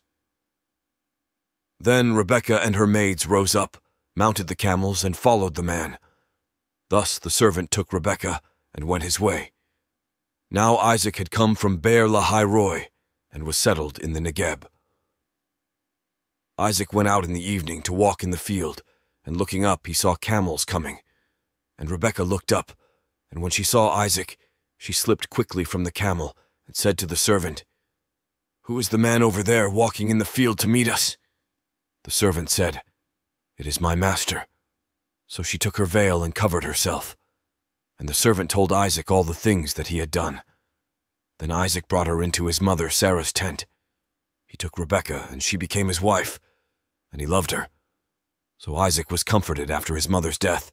Genesis chapter 25. Abraham marries Keturah. Abraham took another wife, whose name was Keturah. She bore him Zimran, Jokshan, Medan, Midian, Ishbak, and Shua. Jokshan was the father of Sheba and Dedan. The sons of Dedan were Ashurim, Letushim, and Leomim. The sons of Midian were Apha, Aphor, Hanok, Abidah, and Eldiah. All these were the children of Keturah. Abraham gave all he had to Isaac. But to the sons of his concubines Abraham gave gifts while he was still living, and he sent them away from his son Isaac, eastward to the east country. The death of Abraham. This is the length of Abraham's life, 175 years. Abraham breathed his last and died in a good old age, an old man and full of years, and was gathered to his people. His sons Isaac and Ishmael buried him in the cave of Machpelah, in the field of Ephron son of Zohar, the Hittite, east of Mamre, the field that Abraham purchased from the Hittites. There Abraham was buried, with his wife Sarah. After the death of Abraham, God blessed his son Isaac, and Isaac settled at Beer Lahai Roi. Ishmael's descendants. These are the descendants of Ishmael, Abraham's son, whom Hagar the Egyptian, Sarah's slave girl, bore to Abraham. These are the names of the sons of Ishmael, named in the order of their birth: Nebaioth, the firstborn of Ishmael, and Kedar, Adbeel, Mibsam, Mishma, Duma, Massa, Hadad, Tema, Jetur, Naphish, and Kedemah. These are the sons of Ishmael, and these are their names, by their villages and by their encampments, 12 princes according to their tribes. This is the length of the life of Ishmael, 137 years. He breathed his last and died, and was gathered to his people. They settled from Havilah to Shur, which is opposite Egypt in the direction of Assyria. He settled down alongside of all his people, the birth and youth of Esau and Jacob. These are the descendants of Isaac, Abraham's son. Abraham was the father of Isaac, and Isaac was 40 years old when he married Rebekah, daughter of Bethuel the Aramean of Paddan Aram, sister of Laban the Aramean. Isaac prayed to the Lord for his wife, because she was barren, and the Lord granted his prayer, and his wife Rebekah conceived. The children struggled together within her, and she said, "If it is to be this way, why do I live?" So she went to inquire of the Lord. And the Lord said to her, "2 nations are in your womb, and 2 peoples born of you shall be divided. The one shall be stronger than the other. The elder shall serve the younger." When her time to give birth was at hand, there were twins in her womb. The first came out red, all his body like a hairy mantle, so they named him Esau. Afterward his brother came out, with his hand gripping Esau's heel, so he was named Jacob. Isaac was 60 years old when she bore them. When the boys grew up, Esau was a skillful hunter, a man of the field, while Jacob was a quiet man living in tents. Isaac loved Esau because he was fond of game, but Rebekah loved Jacob. Esau sells his birthright. Once when Jacob was cooking a stew, Esau came in from the field and he was famished. Esau said to Jacob, "Let me eat some of that red stuff, for I am famished." Therefore he was called Edom. Jacob said, "First sell me your birthright." Esau said, "I am about to die. Of what use is a birthright to me?" Jacob said, "Swear to me first." So he swore to him and sold his birthright to Jacob. Then Jacob gave Esau bread and lentil stew, and he ate and drank and rose and went his way. Thus Esau despised his birthright. Genesis chapter 26. Isaac and Abimelech. Now there was a famine in the land, besides the former famine that had occurred in the days of Abraham. And Isaac went to Gerar, to King Abimelech of the Philistines. The Lord appeared to Isaac and said, "Do not go down to Egypt. Settle in the land that I shall show you. Reside in this land as an alien, and I will be with you and will bless you. For to you and to your descendants I will give all these lands, and I will fulfill the oath that I swore to your father Abraham. I will make your offspring as numerous as the stars of heaven, and will give to your offspring all these lands. And all the nations of the earth shall gain blessing for themselves through your offspring, because Abraham obeyed my voice and kept my charge, my commandments, my statutes, and my laws." So Isaac settled in Gerar. When the men of the place asked him about his wife, he said, "She is my sister." For he was afraid to say, "My wife," thinking, "or else the men of the place might kill me for the sake of Rebekah, because she is attractive in appearance." When Isaac had been there a long time, King Abimelech of the Philistines looked out of a window and saw him fondling his wife Rebekah. So Abimelech called for Isaac and said, "So she is your wife? Why then did you say, 'She is my sister'?" Isaac said to him, "Because I thought I might die because of her." Abimelech said, "What is this you have done to us? One of the people might easily have lain with your wife, and you would have brought guilt upon us." So Abimelech warned all the people, saying, "Whoever touches this man or his wife shall be put to death." Isaac sowed seed in that land, and in the same year reaped 100-fold. The Lord blessed him, and the man became rich. He prospered more and more until he became very wealthy. He had possessions of flocks and herds and a great household, so that the Philistines envied him. Now the Philistines had stopped up and filled with earth all the wells that his father's servants had dug in the days of his father Abraham. And Abimelech said to Isaac, "Go away from us. You have become too powerful for us." So Isaac departed from there and camped in the valley of Gerar and settled there. Isaac dug again the wells of water that had been dug in the days of his father Abraham, for the Philistines had stopped them up after the death of Abraham, and he gave them the names that his father had given them. But when Isaac's servants dug in the valley and found there a well of spring water, the herders of Gerar quarreled with Isaac's herders, saying, "The water is ours." So he called the well Esek, because they contended with him. Then they dug another well, and they quarreled over that one also. So he called it Sitnah. He moved from there and dug another well, and they did not quarrel over it. So he called it Rehoboth, saying, "Now the Lord has made room for us, and we shall be fruitful in the land." From there he went up to Beersheba, and that very night the Lord appeared to him and said, "I am the God of your father Abraham. Do not be afraid, for I am with you and will bless you, and make your offspring numerous for my servant Abraham's sake." So he built an altar there, called on the name of the Lord, and pitched his tent there. And there Isaac's servants dug a well. Then Abimelech went to him from Gerar, with Ahuzath his adviser, and Phicol the commander of his army. Isaac said to them, "Why have you come to me, seeing that you hate me and have sent me away from you?" They said, "We see plainly that the Lord has been with you. So we say, let there be an oath between you and us, and let us make a covenant with you, so that you will do us no harm, just as we have not touched you and have done to you nothing but good, and have sent you away in peace. You are now the blessed of the Lord." So he made them a feast, and they ate and drank. In the morning they rose early and exchanged oaths, and Isaac set them on their way, and they departed from him in peace. That same day Isaac's servants came and told him about the well that they had dug, and said to him, "We have found water." He called it Sheba. Therefore the name of the city is Beersheba to this day. Esau's Hittite wives. When Esau was 40 years old, he married Judith daughter of Beeri the Hittite, and Basemath daughter of Elon the Hittite, and they made life bitter for Isaac and Rebekah. Genesis chapter 27. Isaac blesses Jacob. When Isaac was old and his eyes were dim so that he could not see, he called his elder son Esau and said to him, "My son." And he answered, "Here I am." He said, "See, I am old. I do not know the day of my death. Now then, take your weapons, your quiver and your bow, and go out to the field and hunt game for me. Then prepare for me savory food such as I like, and bring it to me to eat, so that I may bless you before I die." Now Rebekah was listening when Isaac spoke to his son Esau.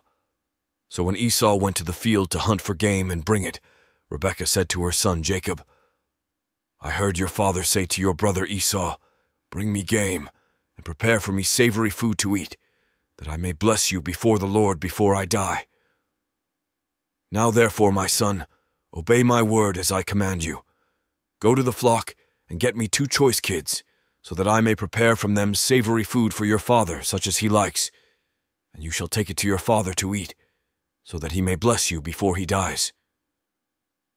But Jacob said to his mother Rebekah, "Look, my brother Esau is a hairy man, and I am a man of smooth skin. Perhaps my father will feel me, and I shall seem to be mocking him, and bring a curse on myself and not a blessing." His mother said to him, "Let your curse be on me, my son. Only obey my word and go, get them for me."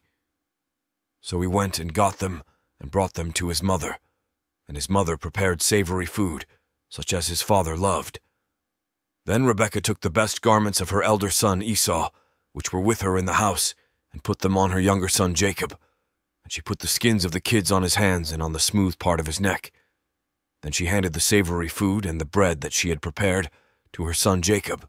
So he went in to his father and said, "My father." And he said, "Here I am.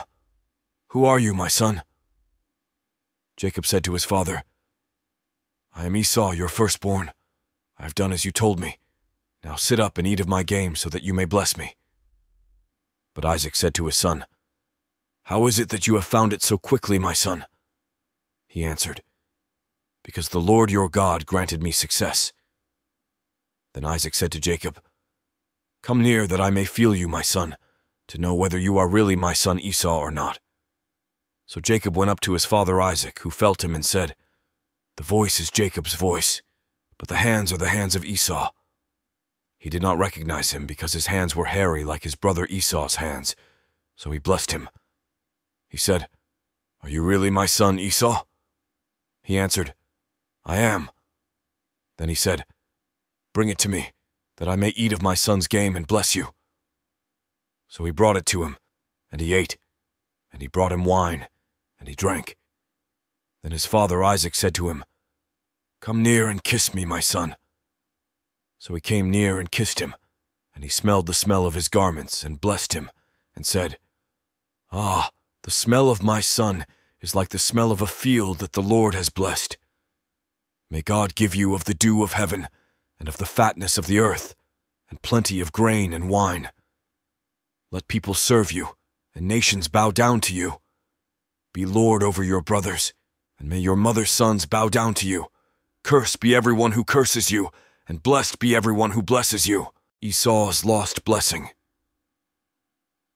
As soon as Isaac had finished blessing Jacob, when Jacob had scarcely gone out from the presence of his father Isaac, his brother Esau came in from his hunting.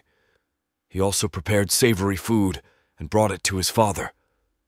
And he said to his father, "Let my father sit up and eat of his son's game, so that you may bless me." His father Isaac said to him, "Who are you?" He answered, "I am your firstborn son Esau." Then Isaac trembled violently and said, "Who was it then that hunted game and brought it to me, and I ate it all before you came, and I have blessed him? Yes, and blessed he shall be." When Esau heard his father's words, he cried out with an exceedingly great and bitter cry, and said to his father, "Bless me also, father." But he said, "Your brother came deceitfully, and he has taken away your blessing." Esau said, "Is he not rightly named Jacob? For he has supplanted me these 2 times. He took away my birthright, and look, now he has taken away my blessing." Then he said, "Have you not reserved a blessing for me?" Isaac answered Esau, "I have already made him your lord, and I have given him all his brothers as servants, and with grain and wine I have sustained him. What then can I do for you, my son?" Esau said to his father, "Have you only one blessing, father? Bless me also, father." And Esau lifted up his voice and wept. Then his father Isaac answered him, "See, away from the fatness of the earth shall your home be, and away from the dew of heaven on high. By your sword you shall live, and you shall serve your brother. But when you break loose, you shall break his yoke from your neck." Jacob escapes. Esau's fury. Now Esau hated Jacob because of the blessing with which his father had blessed him, and Esau said to himself, "The days of mourning for my father are approaching. Then I will kill my brother Jacob." But the words of her elder son Esau were told to Rebekah, so she sent and called her younger son Jacob and said to him, "Your brother Esau is consoling himself by planning to kill you. Now therefore, my son, obey my voice. Flee at once to my brother Laban in Haran, and stay with him a while, until your brother's fury turns away, until your brother's anger against you turns away, and he forgets what you have done to him. Then I will send and bring you back from there. Why should I lose both of you in one day?" Then Rebekah said to Isaac, "I am weary of my life because of the Hittite women. If Jacob marries one of the Hittite women such as these, one of the women of the land, what good will my life be to me?" Genesis chapter 28. Then Isaac called Jacob and blessed him and charged him, "You shall not marry one of the Canaanite women. Go at once to Paddan Aram to the house of Bethuel, your mother's father, and take as wife from there one of the daughters of Laban, your mother's brother. May God Almighty bless you and make you fruitful and numerous, that you may become a company of peoples. May he give to you the blessing of Abraham, to you and to your offspring with you, so that you may take possession of the land where you now live as an alien, land that God gave to Abraham." Thus Isaac sent Jacob away, and he went to Paddan Aram, to Laban son of Bethuel the Aramean, the brother of Rebekah, Jacob's and Esau's mother. Esau marries Ishmael's daughter.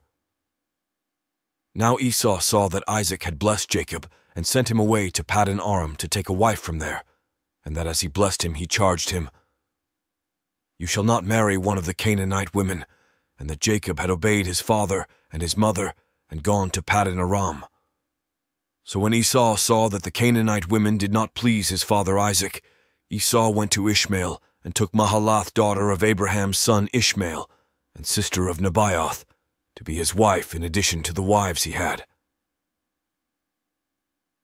Jacob's dream at Bethel. Jacob left Beersheba and went toward Haran. He came to a certain place and stayed there for the night, because the sun had set.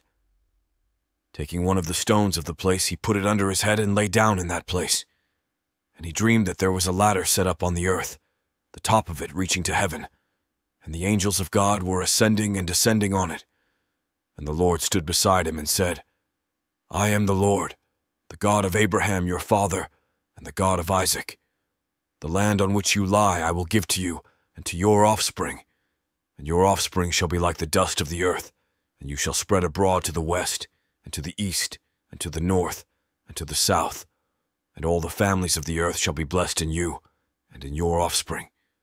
Know that I am with you, and will keep you wherever you go, and will bring you back to this land, for I will not leave you until I have done what I have promised you." Then Jacob woke from his sleep and said, "Surely the Lord is in this place, and I did not know it." And he was afraid and said, "How awesome is this place! This is none other than the house of God, and this is the gate of heaven." So Jacob rose early in the morning, and he took the stone that he had put under his head, and set it up for a pillar and poured oil on the top of it. He called that place Bethel, but the name of the city was Luz at the first. Then Jacob made a vow, saying, "If God will be with me, and will keep me in this way that I go, and will give me bread to eat and clothing to wear, so that I come again to my father's house in peace, then the Lord shall be my God, and this stone, which I have set up for a pillar, shall be God's house, and of all that you give me I will surely give 1/10 to you." Genesis chapter 29. Jacob meets Rachel. Then Jacob went on his journey and came to the land of the people of the east. As he looked, he saw a well in the field and 3 flocks of sheep lying there beside it, for out of that well the flocks were watered. The stone on the well's mouth was large, and when all the flocks were gathered there, the shepherds would roll the stone from the mouth of the well, and water the sheep, and put the stone back in its place on the mouth of the well. Jacob said to them, "My brothers, where do you come from?" They said, "We are from Haran." He said to them, "Do you know Laban son of Nahor?" They said, "We do." He said to them, "Is it well with him?" "Yes," they replied, "and here is his daughter Rachel, coming with the sheep." He said, "Look, it is still broad daylight. It is not time for the animals to be gathered together. Water the sheep and go, pasture them." But they said, "We cannot until all the flocks are gathered together, and the stone is rolled from the mouth of the well. Then we water the sheep." While he was still speaking with them, Rachel came with her father's sheep, for she kept them. Now when Jacob saw Rachel, the daughter of his mother's brother Laban, and the sheep of his mother's brother Laban, Jacob went up and rolled the stone from the well's mouth and watered the flock of his mother's brother Laban. Then Jacob kissed Rachel and wept aloud. And Jacob told Rachel that he was her father's kinsman, and that he was Rebekah's son. And she ran and told her father. When Laban heard the news about his sister's son Jacob, he ran to meet him. He embraced him and kissed him, and brought him to his house.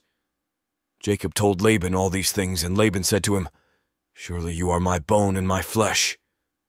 And he stayed with him a month. Jacob marries Laban's daughters. Then Laban said to Jacob, "Because you are my kinsman, should you therefore serve me for nothing? Tell me, what shall your wages be?" Now Laban had 2 daughters. The name of the elder was Leah, and the name of the younger was Rachel. Leah's eyes were lovely, and Rachel was graceful and beautiful. Jacob loved Rachel, so he said, "I will serve you 7 years for your younger daughter Rachel." Laban said, "It is better that I give her to you than that I should give her to any other man. Stay with me." So Jacob served 7 years for Rachel, and they seemed to him but a few days because of the love he had for her. Then Jacob said to Laban, "Give me my wife that I may go into her, for my time is completed." So Laban gathered together all the people of the place and made a feast. But in the evening he took his daughter Leah and brought her to Jacob, and he went into her. Laban gave his maid Zilpah to his daughter Leah to be her maid. When morning came, it was Leah. And Jacob said to Laban, "What is this you have done to me? Did I not serve with you for Rachel? Why then have you deceived me?" Laban said, "This is not done in our country, giving the younger before the firstborn. Complete the week of this one, and we will give you the other also in return for serving me another 7 years." Jacob did so and completed her week. Then Laban gave him his daughter Rachel as a wife. Laban gave his maid Bilhah to his daughter Rachel to be her maid. So Jacob went into Rachel also, and he loved Rachel more than Leah. He served Laban for another 7 years. When the Lord saw that Leah was unloved, he opened her womb, but Rachel was barren. Leah conceived and bore a son, and she named him Reuben, for she said, "Because the Lord has looked on my affliction, surely now my husband will love me." She conceived again and bore a son, and said, "Because the Lord has heard that I am hated, he has given me this son also." And she named him Simeon. Again she conceived and bore a son, and said, "Now this time my husband will be joined to me, because I have borne him 3 sons. Therefore he was named Levi. She conceived again and bore a son, and said, "This time I will praise the Lord." Therefore she named him Judah. Then she ceased bearing. Genesis chapter 30. When Rachel saw that she bore Jacob no children, she envied her sister. And she said to Jacob, "Give me children, or I shall die." Jacob became very angry with Rachel and said, "Am I in the place of God, who has withheld from you the fruit of the womb?" Then she said, "Here is my maid Bilhah. Go into her, that she may bear upon my knees, and that I too may have children through her." So she gave him her maid Bilhah as a wife, and Jacob went into her. And Bilhah conceived and bore Jacob a son. Then Rachel said, "God has judged me, and has also heard my voice and given me a son." Therefore she named him Dan.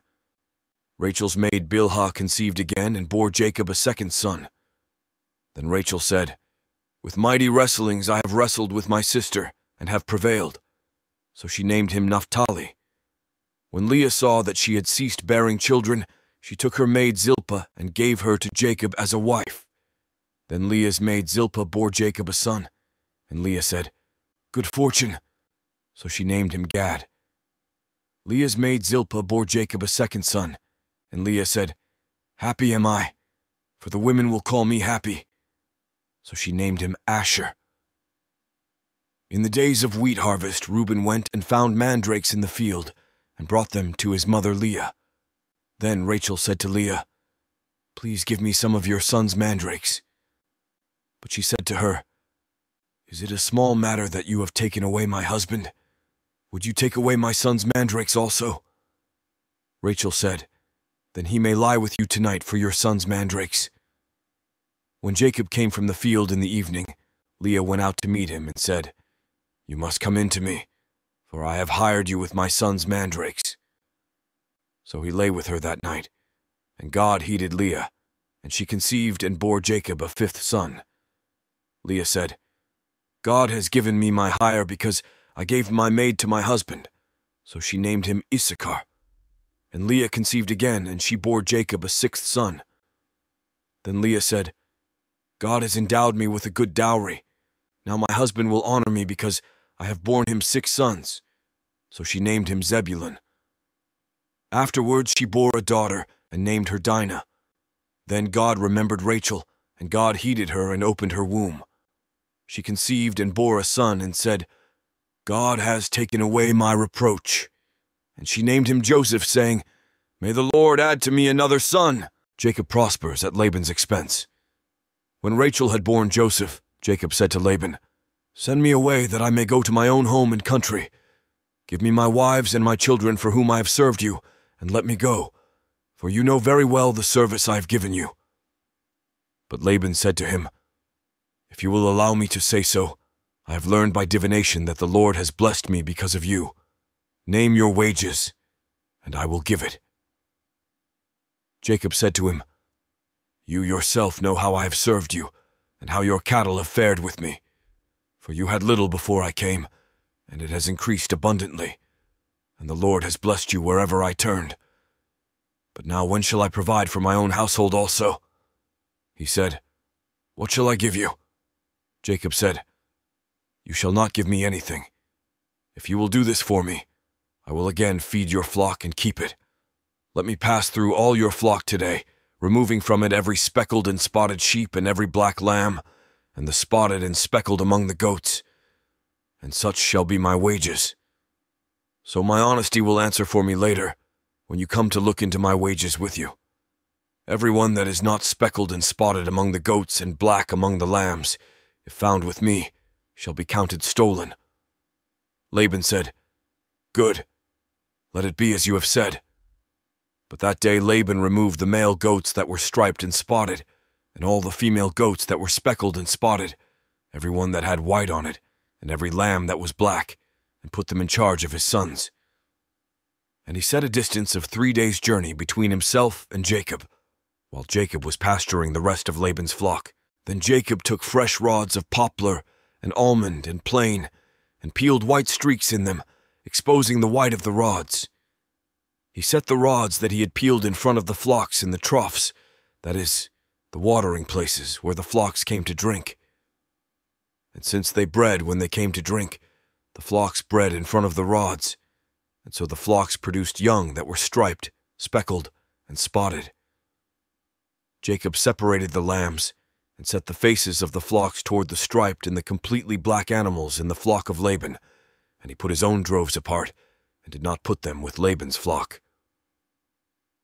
Whenever the stronger of the flock were breeding, Jacob laid the rods in the troughs before the eyes of the flock, that they might breed among the rods. But for the feebler of the flock, he did not lay them there. So the feebler were Laban's, and the stronger Jacob's.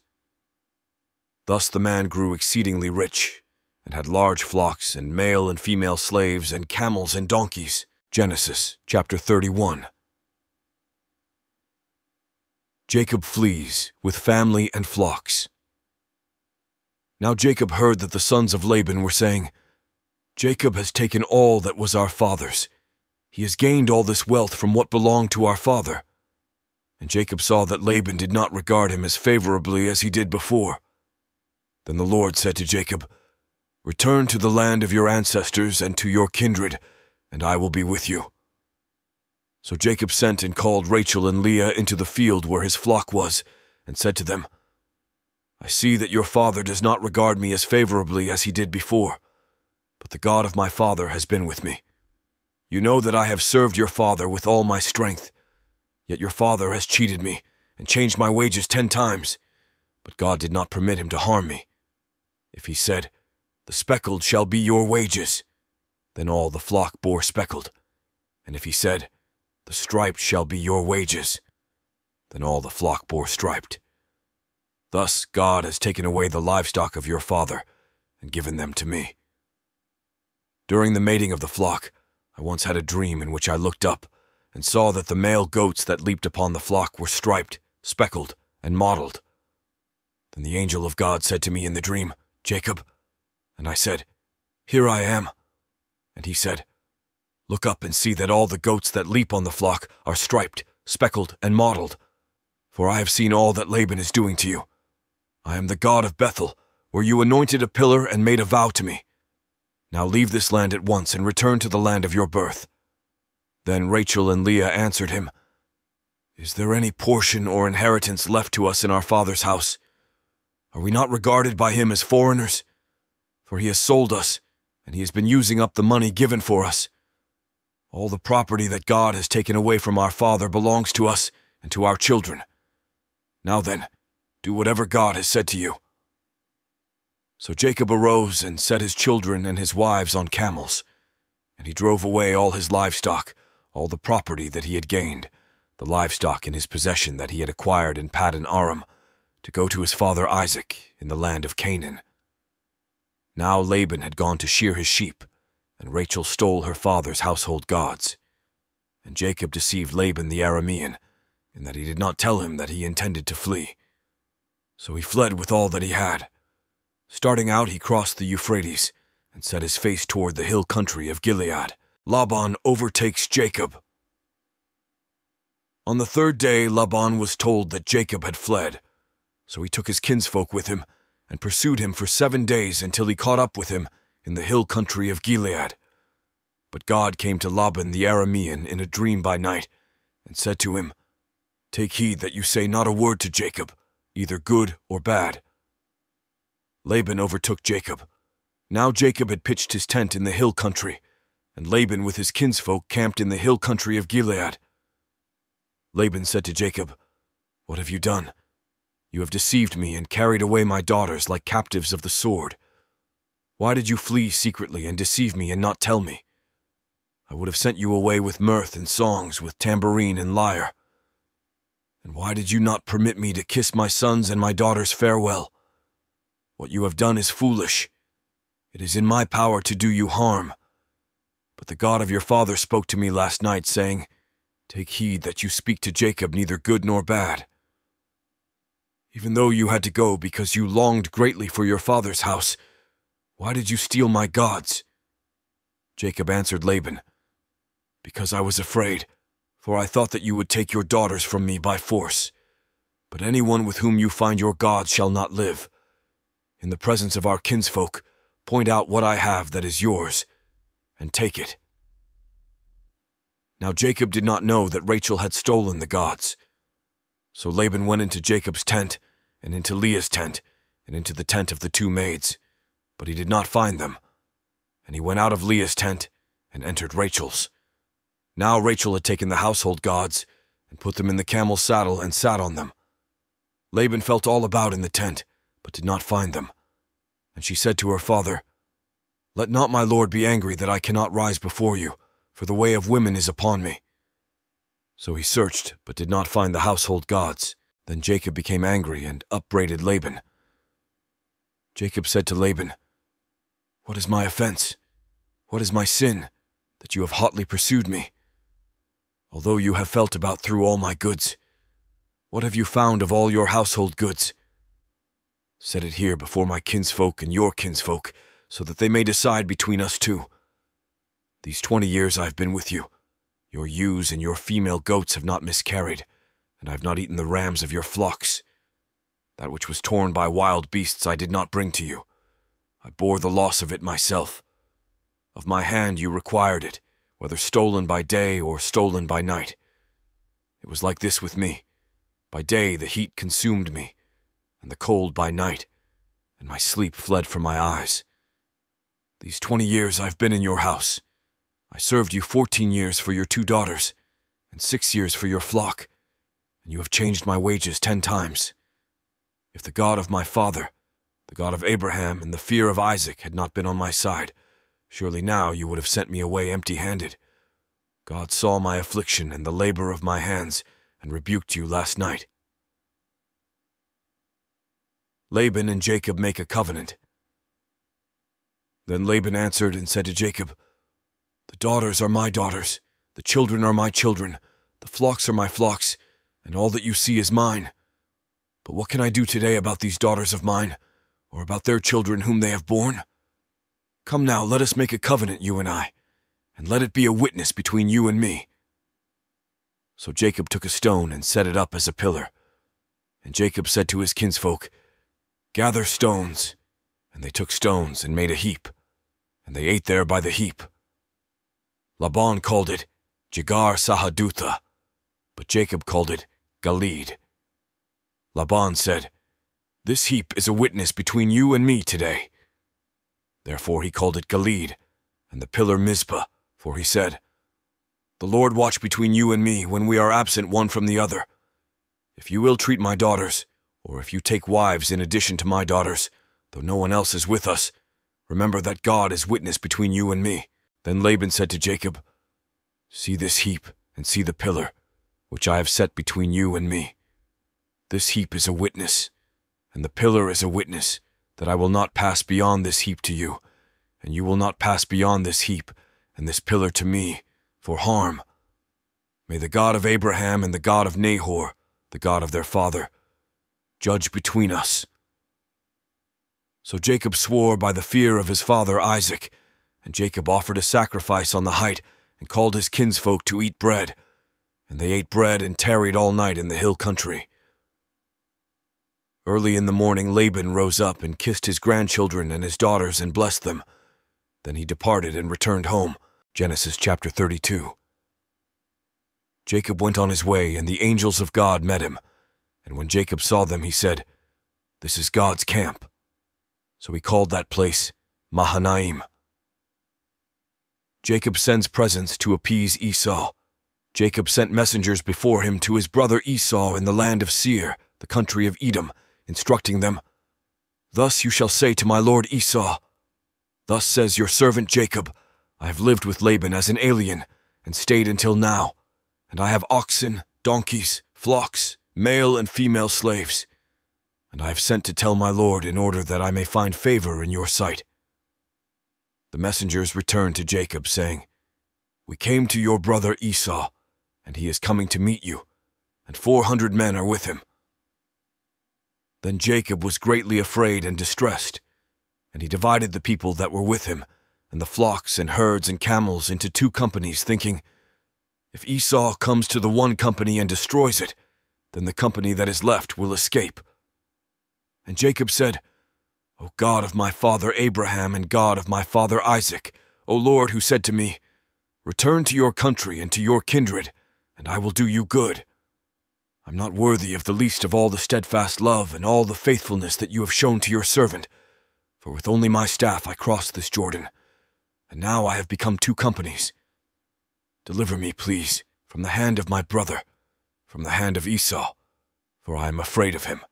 He may come and kill us all, the mothers with the children. Yet you have said, I will surely do you good, and make your offspring as the sand of the sea, which cannot be counted because of their number." So he spent that night there. And from what he had with him, he took a present for his brother Esau, 200 female goats and 20 male goats, 200 ewes and 20 rams, 30 milch camels and their colts, 40 cows and 10 bulls, 20 female donkeys and 10 male donkeys. These he delivered into the hand of his servants, every drove by itself, and said to his servants, "Pass on ahead of me, and put a space between drove and drove."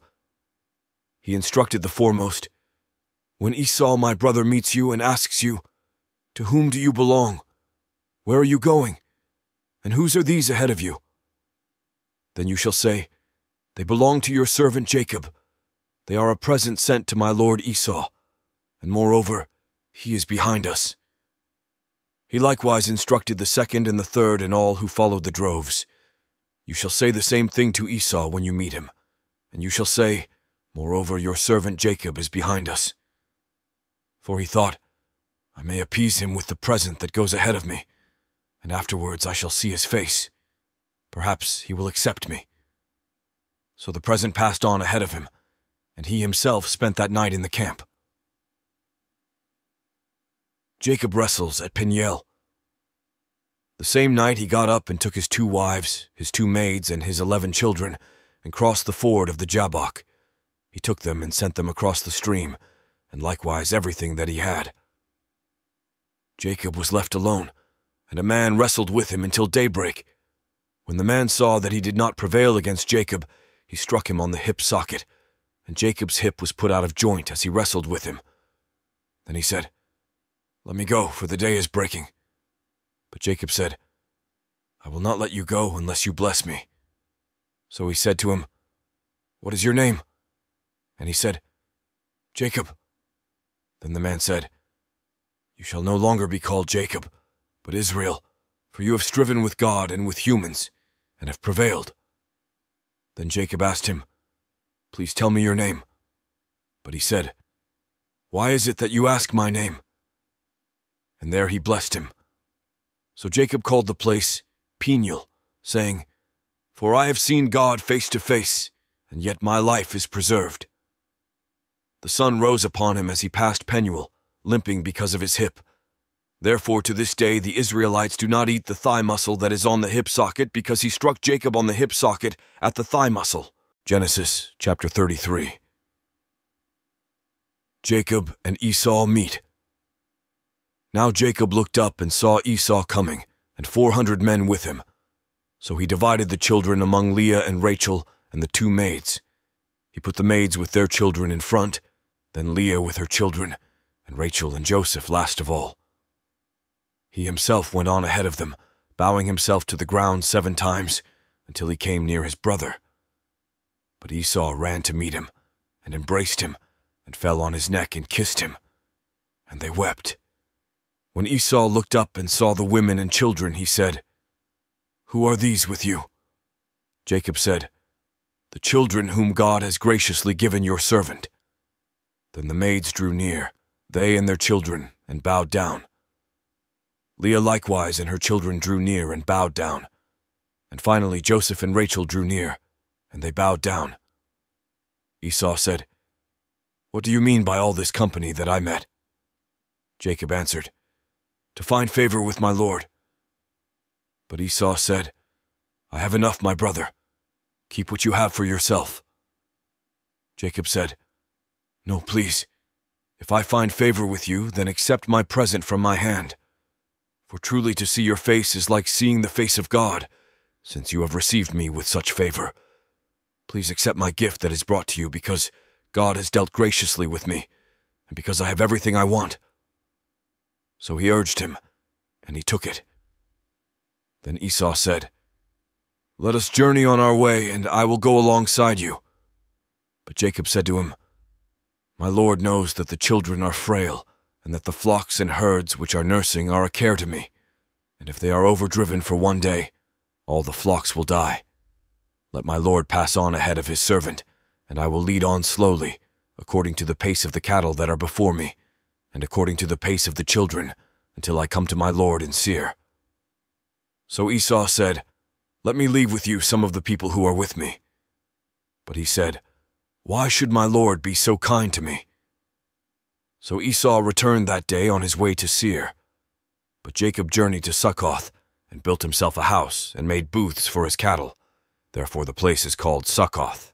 Jacob reaches Shechem. Jacob came safely to the city of Shechem, which is in the land of Canaan, on his way from Paddan Aram, and he camped before the city. And from the sons of Hamor, Shechem's father, he bought for 100 pieces of money the plot of land on which he had pitched his tent. There he erected an altar and called it El Elohe Israel, Genesis chapter 34. The rape of Dinah. Now Dinah, the daughter of Leah, whom she had borne to Jacob, went out to visit the women of the region. When Shechem son of Hamor the Hivite, prince of the region, saw her, he seized her and lay with her by force. And his soul was drawn to Dinah, daughter of Jacob. He loved the girl and spoke tenderly to her. So Shechem spoke to his father Hamor, saying, "Get me this girl to be my wife." Now Jacob heard that Shechem had defiled his daughter Dinah, but his sons were with his cattle in the field, so Jacob held his peace until they came. And Hamor the father of Shechem went out to Jacob to speak with him, just as the sons of Jacob came in from the field. When they heard of it, the men were indignant and very angry, because he had committed an outrage in Israel by lying with Jacob's daughter, for such a thing ought not to be done. But Hamor spoke with them, saying, "The heart of my son Shechem longs for your daughter. Please give her to him in marriage. Make marriages with us, give your daughters to us, and take our daughters for yourselves. You shall live with us, and the land shall be open to you. Live and trade in it, and get property in it." Shechem also said to her father and to her brothers, "Let me find favor with you, and whatever you say to me I will give. Put the marriage present and gift as high as you like, and I will give whatever you ask me. Only give me the girl to be my wife." The sons of Jacob answered Shechem and his father Hamor deceitfully, because he had defiled their sister Dinah. They said to them, "We cannot do this thing, to give our sister to one who is uncircumcised, for that would be a disgrace to us. Only on this condition will we consent to you, that you will become as we are, and every male among you be circumcised. Then we will give our daughters to you, and we will take your daughters for ourselves, and we will live among you, and become one people. But if you will not listen to us, and be circumcised, then we will take our daughter, and be gone." Their words pleased Hamor and Hamor's son Shechem, and the young man did not delay to do the thing, because he was delighted with Jacob's daughter. Now he was the most honored of all his family. So Hamor and his son Shechem came to the gate of their city, and spoke to the men of their city, saying, "These people are friendly with us. Let them live in the land and trade in it, for the land is large enough for them. Let us take their daughters in marriage, and let us give them our daughters. Only on this condition will they agree to live among us, to become one people, that every male among us be circumcised as they are circumcised. Will not their livestock, their property, and all their animals be ours? Only let us agree with them, and they will live among us." And all who went out of the city gate heeded Hamor and his son Shechem, and every male was circumcised, all who went out of the gate of his city. Dinah's brothers avenged their sister. On the third day, when they were still in pain, 2 of the sons of Jacob, Simeon and Levi, Dinah's brothers, took their swords and came against the city unawares, and killed all the males. They killed Hamor and his son Shechem with the sword, and took Dinah out of Shechem's house, and went away. And the other sons of Jacob came upon the slain, and plundered the city, because their sister had been defiled. They took their flocks and their herds, their donkeys and whatever was in the city and in the field, all their wealth, all their little ones and their wives, all that was in the houses, they captured and made their prey. Then Jacob said to Simeon and Levi, "You have brought trouble on me by making me odious to the inhabitants of the land, the Canaanites and the Perizzites.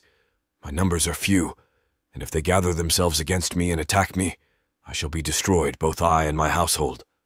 But they said, "Should our sister be treated like a whore?" Genesis chapter 35. Jacob returns to Bethel. God said to Jacob, "Arise, go up to Bethel and settle there. Make an altar there to the God who appeared to you when you fled from your brother Esau." So Jacob said to his household and to all who were with him, "Put away the foreign gods that are among you, and purify yourselves and change your clothes.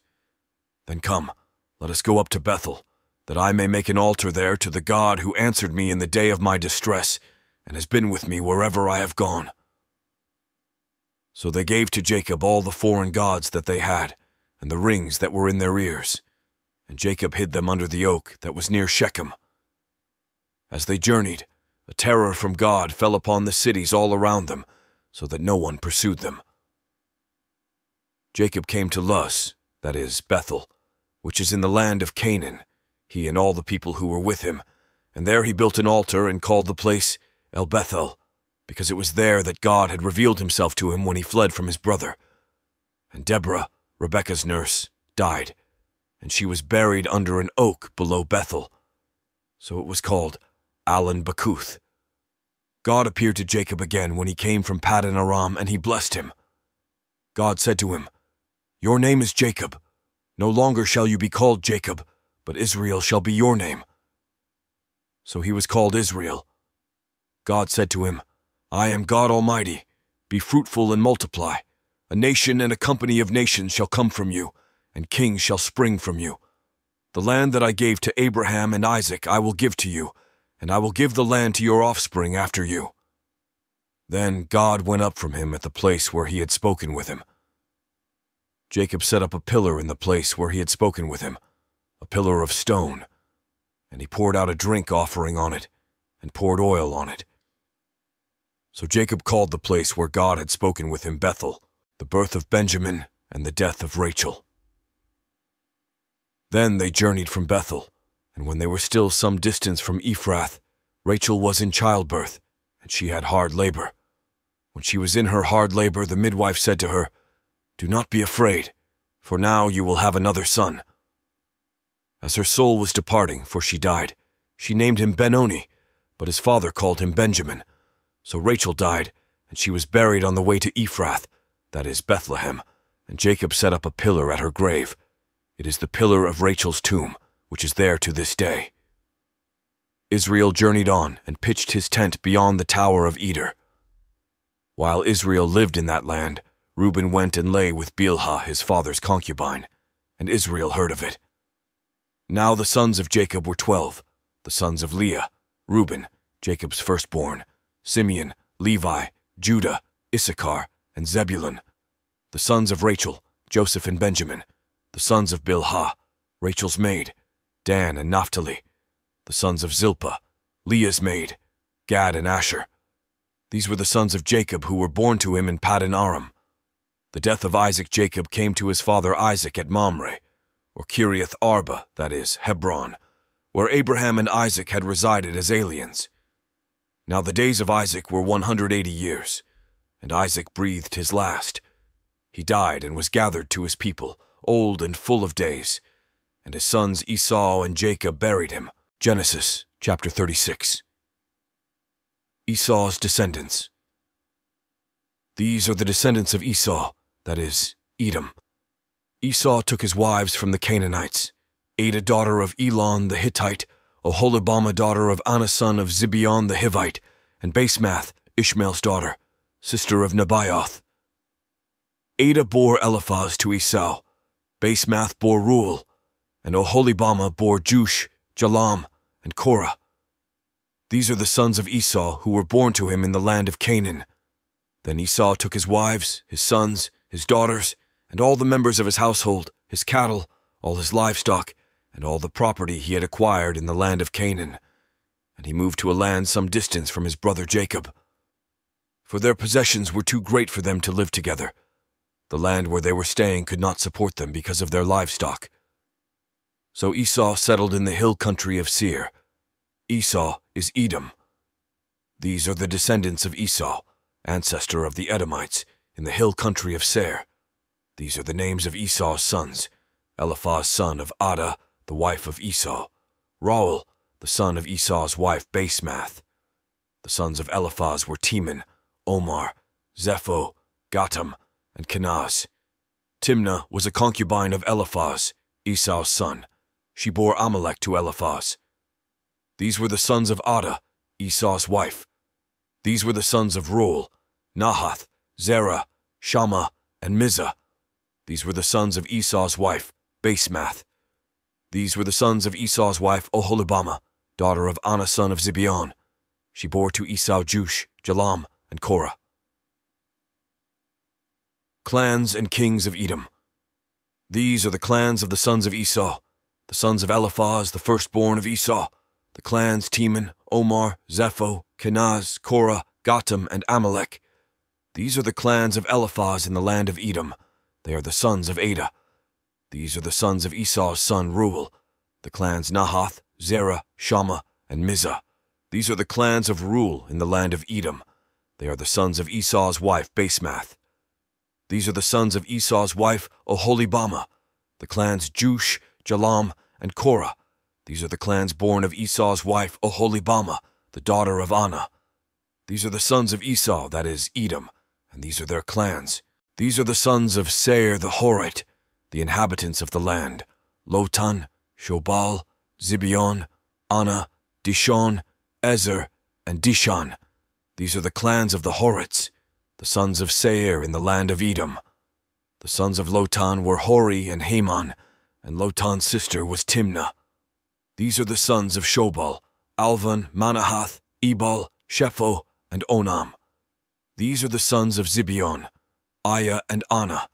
He is the Anah who found the springs in the wilderness as he pastured the donkeys of his father Zibeon. These are the children of Anah: Dishan and Oholibamah, daughter of Anah. These are the sons of Dishan: Hemdan, Eshban, Ithran, and Cheran.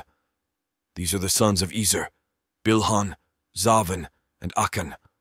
These are the sons of Dishan: Uz and Aran. These are the clans of the Horites, the clans Lotan, Shobal, Zibeon, Anah, Dishon, Ezer, and Dishan. These are the clans of the Horites, clan by clan in the land of Seir. These are the kings who reigned in the land of Edom, before any king reigned over the Israelites. Bela son of Beor reigned in Edom, the name of his city being Dinhaba. Bela died, and Jobab son of Zerah of Bozrah succeeded him as king. Jobab died, and Husham of the land of the Temanites succeeded him as king. Husham died, and Hadad son of Bedad, who defeated Midian in the country of Moab, succeeded him as king, the name of his city being Avith. Hadad died, and Samlah of Masrekah succeeded him as king. Samlah died, and Shaul of Rehoboth on the Euphrates succeeded him as king. Shaul died, and Baal-Hanan son of Achbor succeeded him as king. Baal-Hanan son of Achbor died, and Hadar succeeded him as king, the name of his city being Pau. His wife's name was Mehetabel, the daughter of Matred, daughter of Mezahab. These are the names of the clans of Esau, according to their families and their localities by their names: the clans Timnah, Alva, Jetheth, Oholibamah, Elah, Pinon, Kenaz, Teman, Mibzar, Magdiel, and Iram. These are the clans of Edom, that is, Esau, the father of Edom, according to their settlements in the land that they held. Genesis chapter 37. Joseph dreams of greatness. Jacob settled in the land where his father had lived as an alien, the land of Canaan. This is the story of the family of Jacob. Joseph, being 17 years old, was shepherding the flock with his brothers. He was a helper to the sons of Bilhah and Zilpah, his father's wives, and Joseph brought a bad report of them to their father. Now Israel loved Joseph more than any other of his children, because he was the son of his old age, and he had made him a long robe with sleeves. But when his brothers saw that their father loved him more than all his brothers, they hated him and could not speak peaceably to him. Once Joseph had a dream, and when he told it to his brothers, they hated him even more. He said to them, "Listen to this dream that I dreamed. There we were, binding sheaves in the field. Suddenly my sheaf rose and stood upright. Then your sheaves gathered around it and bowed down to my sheaf." His brothers said to him, "Are you indeed to reign over us? Are you indeed to have dominion over us?" So they hated him even more because of his dreams and his words. He had another dream and told it to his brothers, saying, "Look, I have had another dream. The sun, the moon, and 11 stars were bowing down to me." But when he told it to his father and to his brothers, his father rebuked him and said to him, "What kind of dream is this that you have had? Shall we indeed come, I and your mother, and your brothers, and bow to the ground before you." So his brothers were jealous of him, but his father kept the matter in mind. Joseph is sold by his brothers. Now his brothers went to pasture their father's flock near Shechem, and Israel said to Joseph, "Are not your brothers pasturing the flock at Shechem? Come, I will send you to them." He answered, "Here I am." So he said to him, "Go now, see if it is well with your brothers and with the flock, and bring word back to me." So he sent him from the valley of Hebron. He came to Shechem, and a man found him wandering in the fields. The man asked him, "What are you seeking?" "I am seeking my brothers," he said. "Tell me, please, where they are pasturing the flock." The man said, "They have gone away, for I heard them say, 'Let us go to Dothan.'" So Joseph went after his brothers and found them at Dothan. They saw him from a distance, and before he came near to them, they conspired to kill him. They said to one another, "Here comes this dreamer. Come now, let us kill him and throw him into one of the pits. Then we shall say that a wild animal has devoured him, and we shall see what will become of his dreams." But when Reuben heard it, he delivered him out of their hands, saying, "Let us not take his life." Reuben said to them, "Shed no blood. Throw him into this pit here in the wilderness, but lay no hand on him, that he might rescue him out of their hand and restore him to his father." So when Joseph came to his brothers, they stripped him of his robe, the long robe with sleeves that he wore, and they took him and threw him into a pit. The pit was empty. There was no water in it. Then they sat down to eat, and looking up, they saw a caravan of Ishmaelites coming from Gilead, with their camels carrying gum, balm, and resin on their way to carry it down to Egypt. Then Judah said to his brothers, "What profit is it if we kill our brother and conceal his blood? Come, let us sell him to the Ishmaelites, and not lay our hands on him, for he is our brother, our own flesh." And his brothers agreed. When some Midianite traders passed by, they drew Joseph up, lifting him out of the pit, and sold him to the Ishmaelites for 20 pieces of silver. And they took Joseph to Egypt. When Reuben returned to the pit and saw that Joseph was not in the pit, he tore his clothes.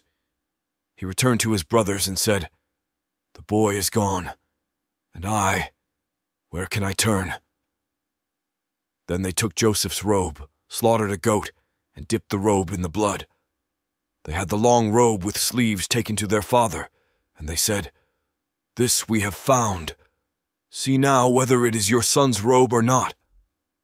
He recognized it and said, "It is my son's robe. A wild animal has devoured him. Joseph is without doubt torn to pieces." Then Jacob tore his garments and put sackcloth on his loins and mourned for his son many days. All his sons and all his daughters sought to comfort him, but he refused to be comforted and said, "No, I shall go down to Sheol to my son, mourning." Thus his father bewailed him. Meanwhile, the Midianites had sold him in Egypt to Potiphar, one of Pharaoh's officials, the captain of the guard. Genesis chapter 38. Judah and Tamar. It happened at that time that Judah went down from his brothers and settled near a certain Adullamite, whose name was Hira. There Judah saw the daughter of a certain Canaanite, whose name was Shua. He married her and went in to her. She conceived and bore a son, and he named him Again she conceived and bore a son whom she named Onan. Yet again she bore a son, and she named him Shelah. She was in Chezib when she bore him. Judah took a wife for his firstborn. Her name was Tamar. But Judah's firstborn, was wicked in the sight of the Lord, and the Lord put him to death. Then Judah said to Onan, "Go into your brother's wife and perform the duty of a brother-in-law to her. Raise up offspring for your brother." But since Onan knew that the offspring would not be his, he spilled his semen on the ground whenever he went into his brother's wife, so that he would not give offspring to his brother. What he did was displeasing in the sight of the Lord, and he put him to death also. Then Judah said to his daughter-in-law Tamar, "Remain a widow in your father's house until my son Shelah grows up," for he feared that he too would die, like his brothers. So Tamar went to live in her father's house. In course of time, the wife of Judah, Shua's daughter, died. When Judah's time of mourning was over, he went up to Timnah to his sheep shearers, he and his friend Hira the Adullamite.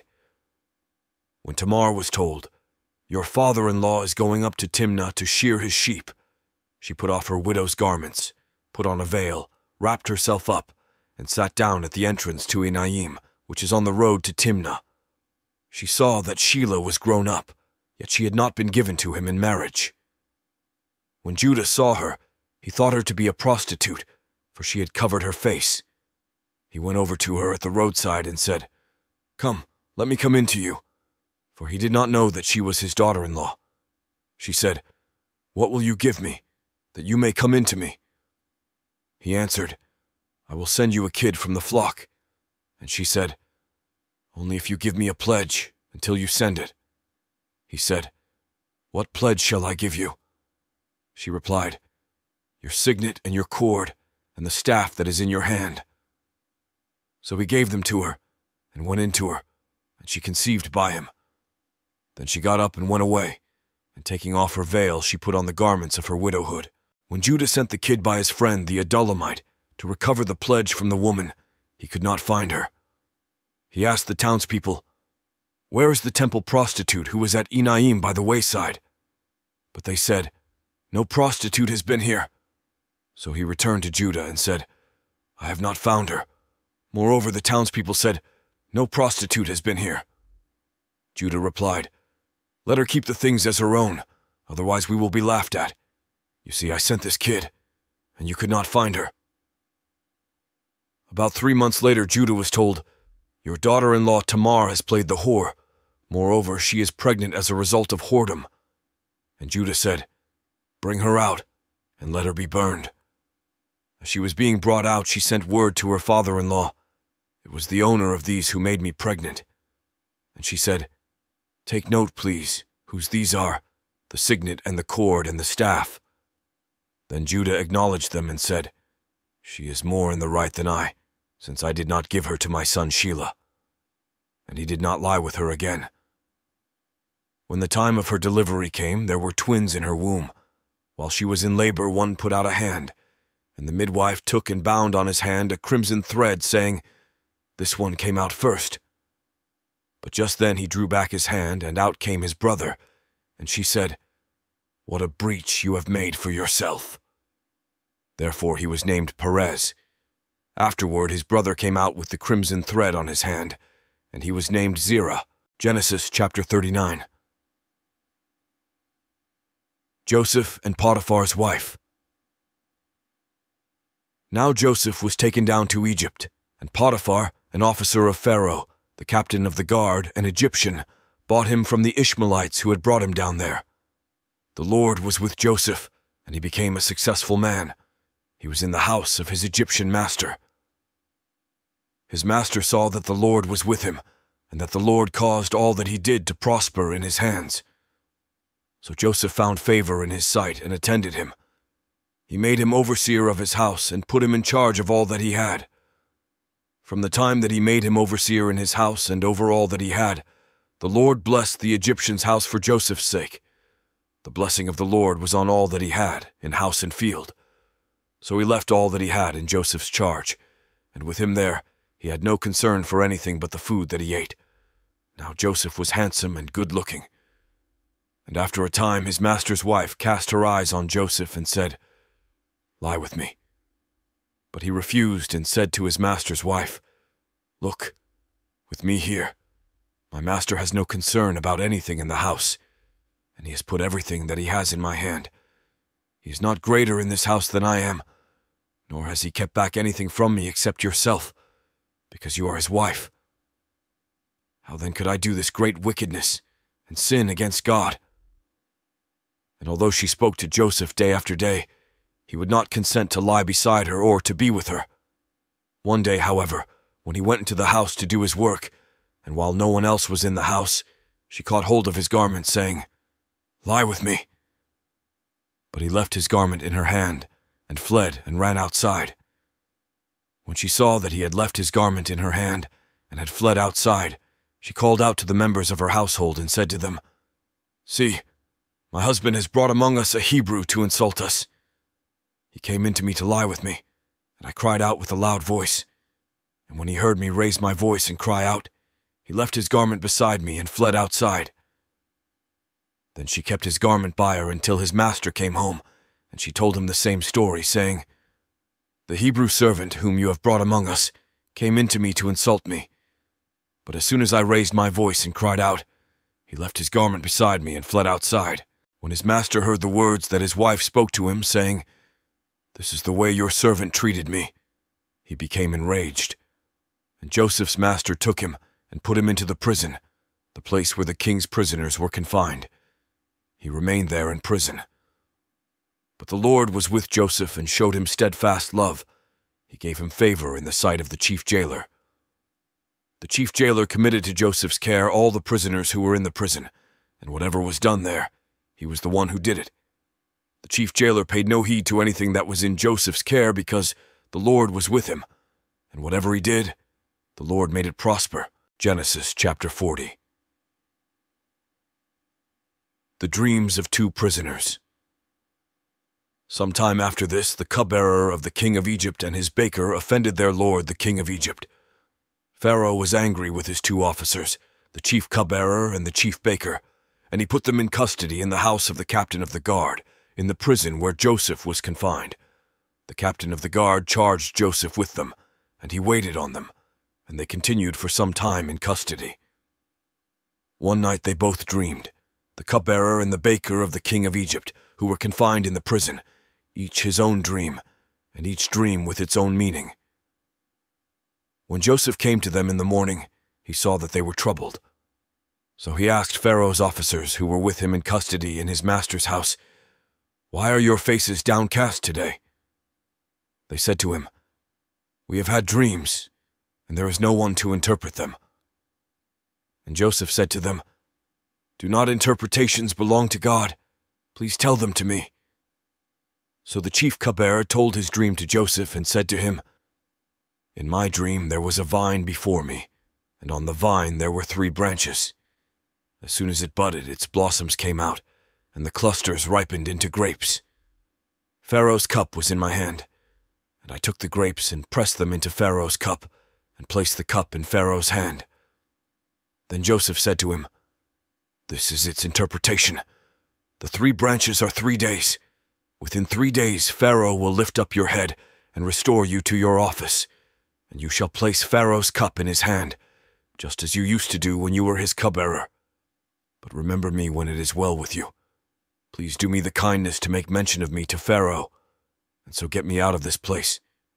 For in fact I was stolen out of the land of the Hebrews, and here also I have done nothing that they should have put me into the dungeon." When the chief baker saw that the interpretation was favorable, he said to Joseph, "I also had a dream. There were 3 cake baskets on my head, and in the uppermost basket there were all sorts of baked food for Pharaoh, but the birds were eating it out of the basket on my head." And Joseph answered, "This is its interpretation. The 3 baskets are 3 days.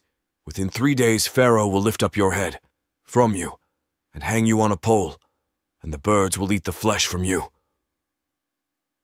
On the 3rd day, which was Pharaoh's birthday, he made a feast for all his servants, and lifted up the head of the chief cupbearer and the head of the chief baker among his servants. He restored the chief cupbearer to his cupbearing, and he placed the cup in Pharaoh's hand. But the chief baker he hanged, just as Joseph had interpreted to them. Yet the chief cupbearer did not remember Joseph, but forgot him. Genesis chapter 41. Joseph interprets Pharaoh's dream.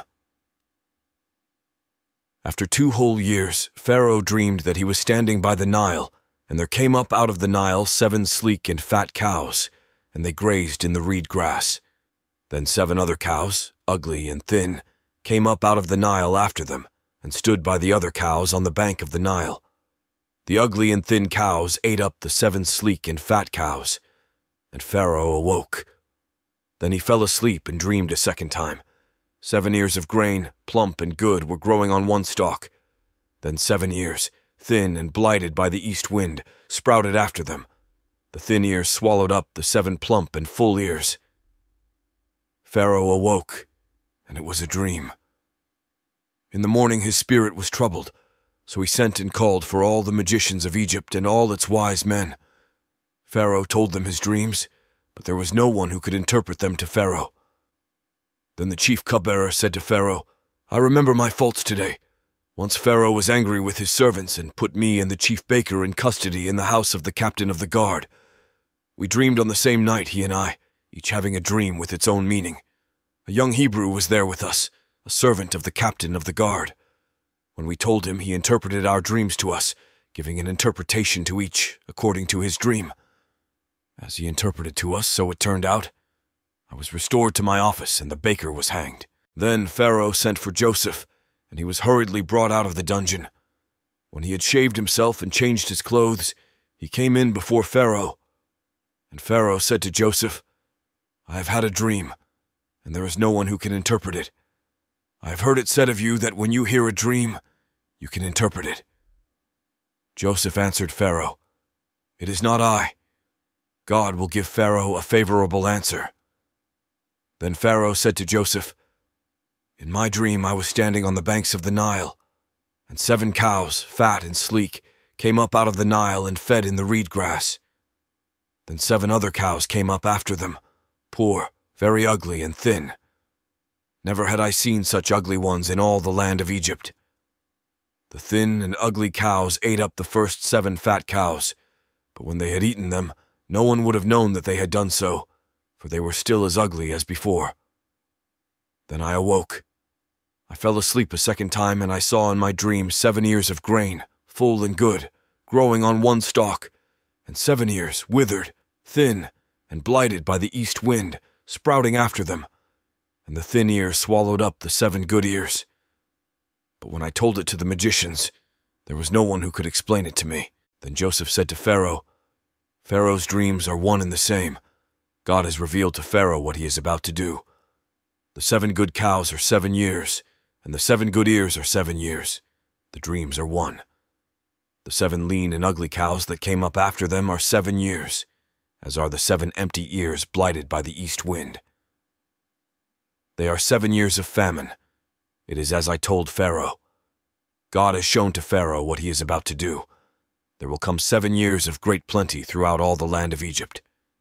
After them there will arise 7 years of famine, and all the plenty will be forgotten in the land of Egypt.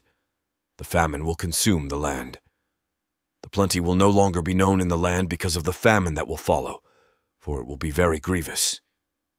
And the doubling of Pharaoh's dream means that the thing is fixed by God, and God will shortly bring it about. Now therefore let Pharaoh select a man who is discerning and wise, and set him over the land of Egypt. Let Pharaoh proceed to appoint overseers over the land, and take 1/5 of the produce of the land of Egypt during the 7 plenteous years. Let them gather all the food of these good years that are coming, and lay up grain under the authority of Pharaoh for food in the cities, and let them keep it. That food shall be a reserve for the land against the 7 years of famine that are to befall the land of Egypt, so that the land may not perish through the famine." Joseph's rise to power. The proposal pleased Pharaoh and all his servants. Pharaoh said to his servants, "Can we find anyone else like this, one in whom is the Spirit of God?" So Pharaoh said to Joseph, "Since God has shown you all this, there is no one so discerning and wise as you. You shall be over my house, and all my people shall order themselves as you command. Only with regard to the throne will I be greater than you." And Pharaoh said to Joseph, "See, I have set you over all the land of Egypt." Removing his signet ring from his hand, Pharaoh put it on Joseph's hand. He arrayed him in garments of fine linen and put a gold chain around his neck. He had him ride in the chariot of his second in command, and they cried out in front of him, "Bow the knee." Thus he set him over all the land of Egypt. Moreover, Pharaoh said to Joseph, "I am Pharaoh, and without your consent no one shall lift up hand or foot in all the land of Egypt." Pharaoh gave Joseph the name Zaphenath-Paneah, and he gave him Asenath daughter of Potipherah, priest of On, as his wife. Thus Joseph gained authority over the land of Egypt. Joseph was 30 years old when he entered the service of Pharaoh, king of Egypt. And Joseph went out from the presence of Pharaoh and went through all the land of Egypt. During the 7 plenteous years the earth produced abundantly. He gathered up all the food of the 7 years when there was plenty in the land of Egypt, and stored up food in the cities. He stored up in every city the food from the fields around it. So Joseph stored up grain in such abundance, like the sand of the sea, that he stopped measuring it. It was beyond measure.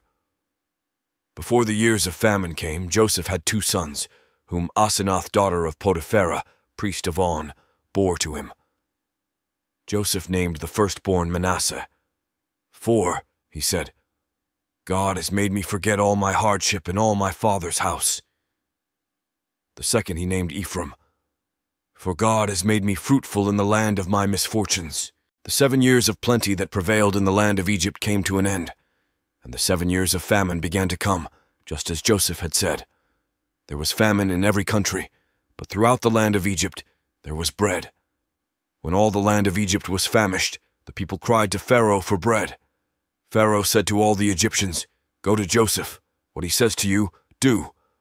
And since the famine had spread over all the land, Joseph opened all the storehouses and sold to the Egyptians, for the famine was severe in the land of Egypt.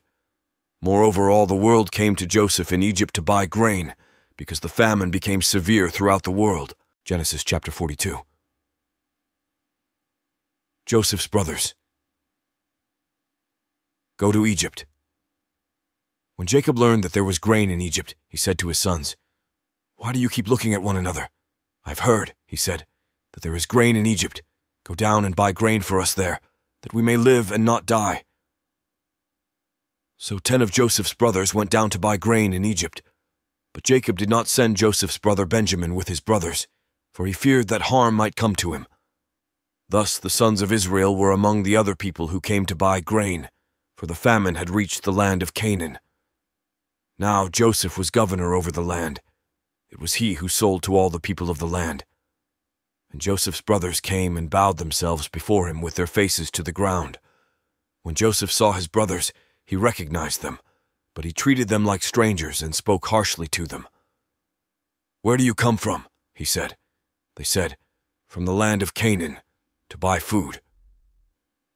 Although Joseph had recognized his brothers, they did not recognize him. Joseph also remembered the dreams that he had dreamed about them. He said to them, "You are spies. You have come to see the nakedness of the land." They said to him, "No, my lord. Your servants have come to buy food. We are all sons of one man. We are honest men. Your servants have never been spies." But he said to them, "No, you have come to see the nakedness of the land." They said, "We, your servants, are 12 brothers, the sons of a certain man in the land of Canaan. The youngest, however, is now with our father, and one is no more." But Joseph said to them, "It is just as I have said to you. You are spies. Here is how you shall be tested. As Pharaoh lives, you shall not leave this place unless your youngest brother comes here. Let one of you go and bring your brother, while the rest of you remain in prison, in order that your words may be tested, whether there is truth in you. Or else, as Pharaoh lives, surely you are spies." And he put them all together in prison for 3 days. On the 3rd day Joseph said to them, "Do this, and you will live, for I fear God. If you are honest men, let one of your brothers stay here where you are imprisoned. The rest of you shall go and carry grain for the famine of your households, and bring your youngest brother to me. Thus your words will be verified, and you shall not die." And they agreed to do so. They said to one another, "Alas, we are paying the penalty for what we did to our brother. We saw his anguish when he pleaded with us, but we would not listen. That is why this anguish has come upon us." Then Reuben answered them, "Did I not tell you not to wrong the boy? But you would not listen. So now there comes a reckoning for his blood." They did not know that Joseph understood them, since he spoke with them through an interpreter. He turned away from them and wept. Then he returned and spoke to them. And he picked out Simeon and had him bound before their eyes. Joseph then gave orders to fill their bags with grain, to return every man's money to his sack, and to give them provisions for their journey. This was done for them. Joseph's brothers. Return to Canaan. They loaded their donkeys with their grain and departed. When one of them opened his sack to give his donkey fodder at the lodging place, he saw his money at the top of the sack. He said to his brothers, "My money has been put back. Here it is in my sack." At this they lost heart and turned trembling to one another, saying, "What is this that God has done to us?" When they came to their father Jacob in the land of Canaan, they told him all that had happened to them, saying, "The man, the Lord of the land, spoke harshly to us and charged us with spying on the land. But we said to him, 'We are honest men. We are not spies. We are 12 brothers, sons of our father. One is no more, and the youngest is now with our father in the land of Canaan.' Then the man, the Lord of the land, said to us, 'By this I shall know that you are honest men. Leave one of your brothers with me. Take grain for the famine of your households, and go your way. Bring your youngest brother to me, and I shall know that you are not spies but honest men.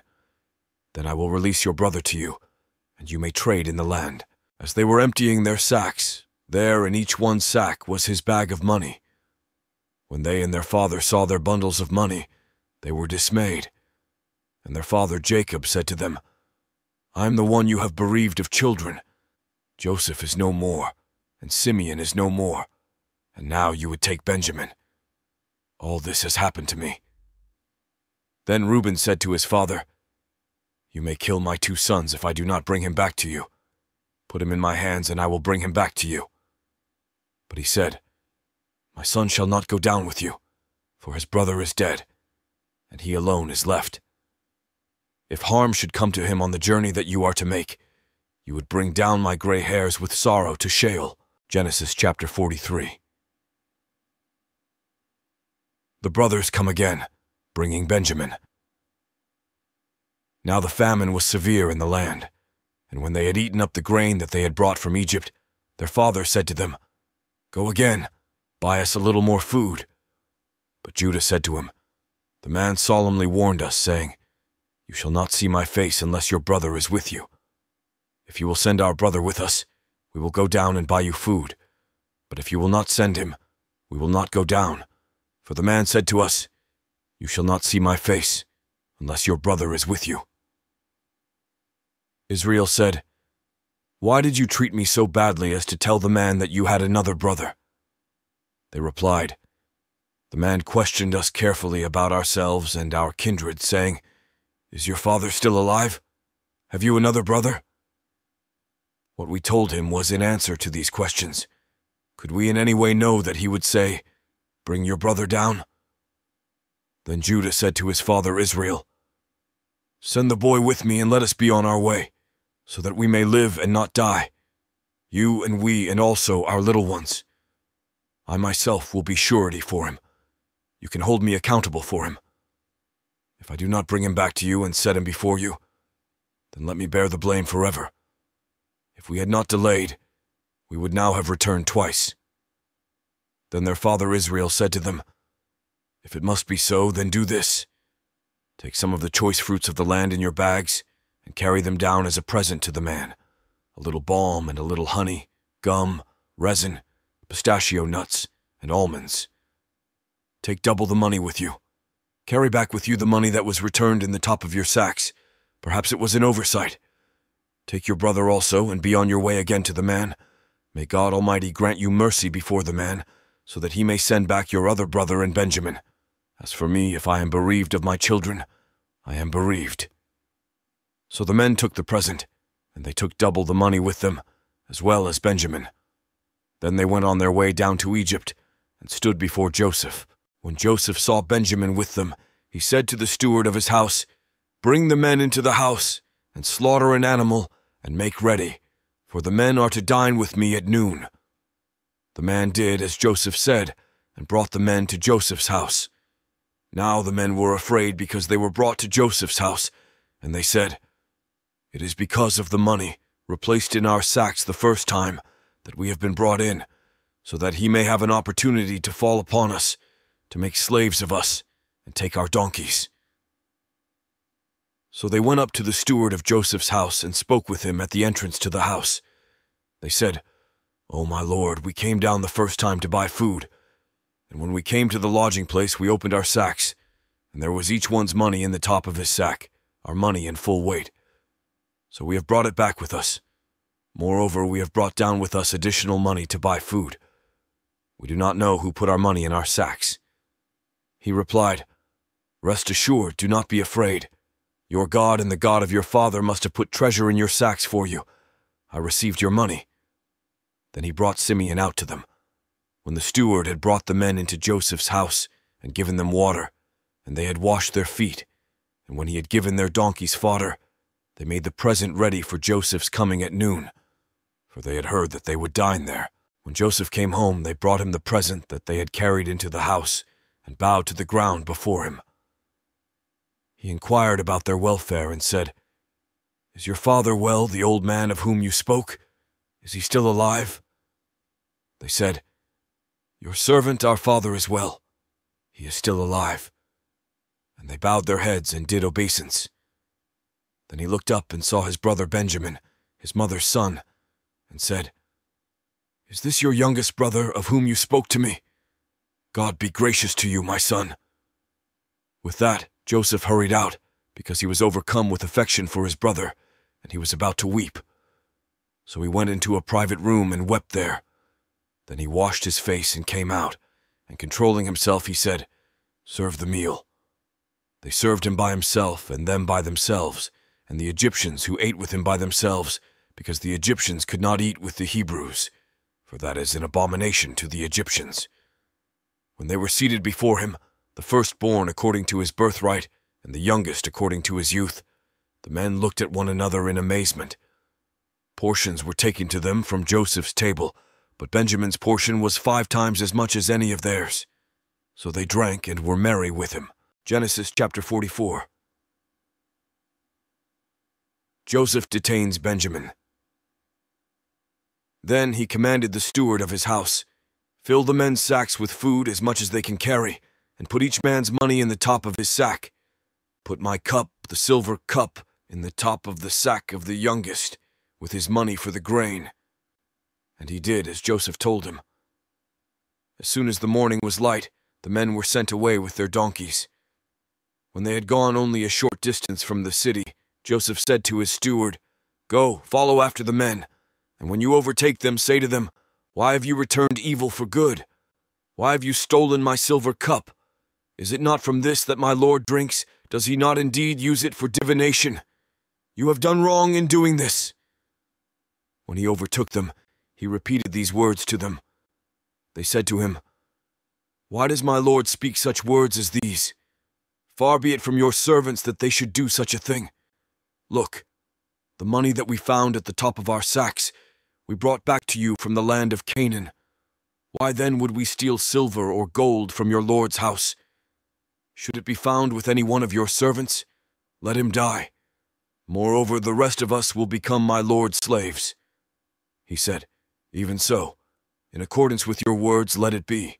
He with whom it is found shall become my slave, but the rest of you shall go free." Then each one quickly lowered his sack to the ground, and each opened his sack. He searched, beginning with the eldest and ending with the youngest, and the cup was found in Benjamin's sack. At this they tore their clothes. Then each one loaded his donkey, and they returned to the city. Judah and his brothers came to Joseph's house while he was still there, and they fell to the ground before him. Joseph said to them, "What deed is this that you have done? Do you not know that one such as I can practice divination?" And Judah said, "What can we say to my lord? What can we speak? How can we clear ourselves? God has found out the guilt of your servants. Here we are then, my lord's slaves, both we and also the one in whose possession the cup has been found." But he said, "Far be it from me that I should do so. Only the one in whose possession the cup was found shall be my slave. But as for you, go up in peace to your father." Judah pleads for Benjamin's release. Then Judah stepped up to him and said, "O my lord, let your servant please speak a word in my lord's ears, and do not be angry with your servant, for you are like Pharaoh himself."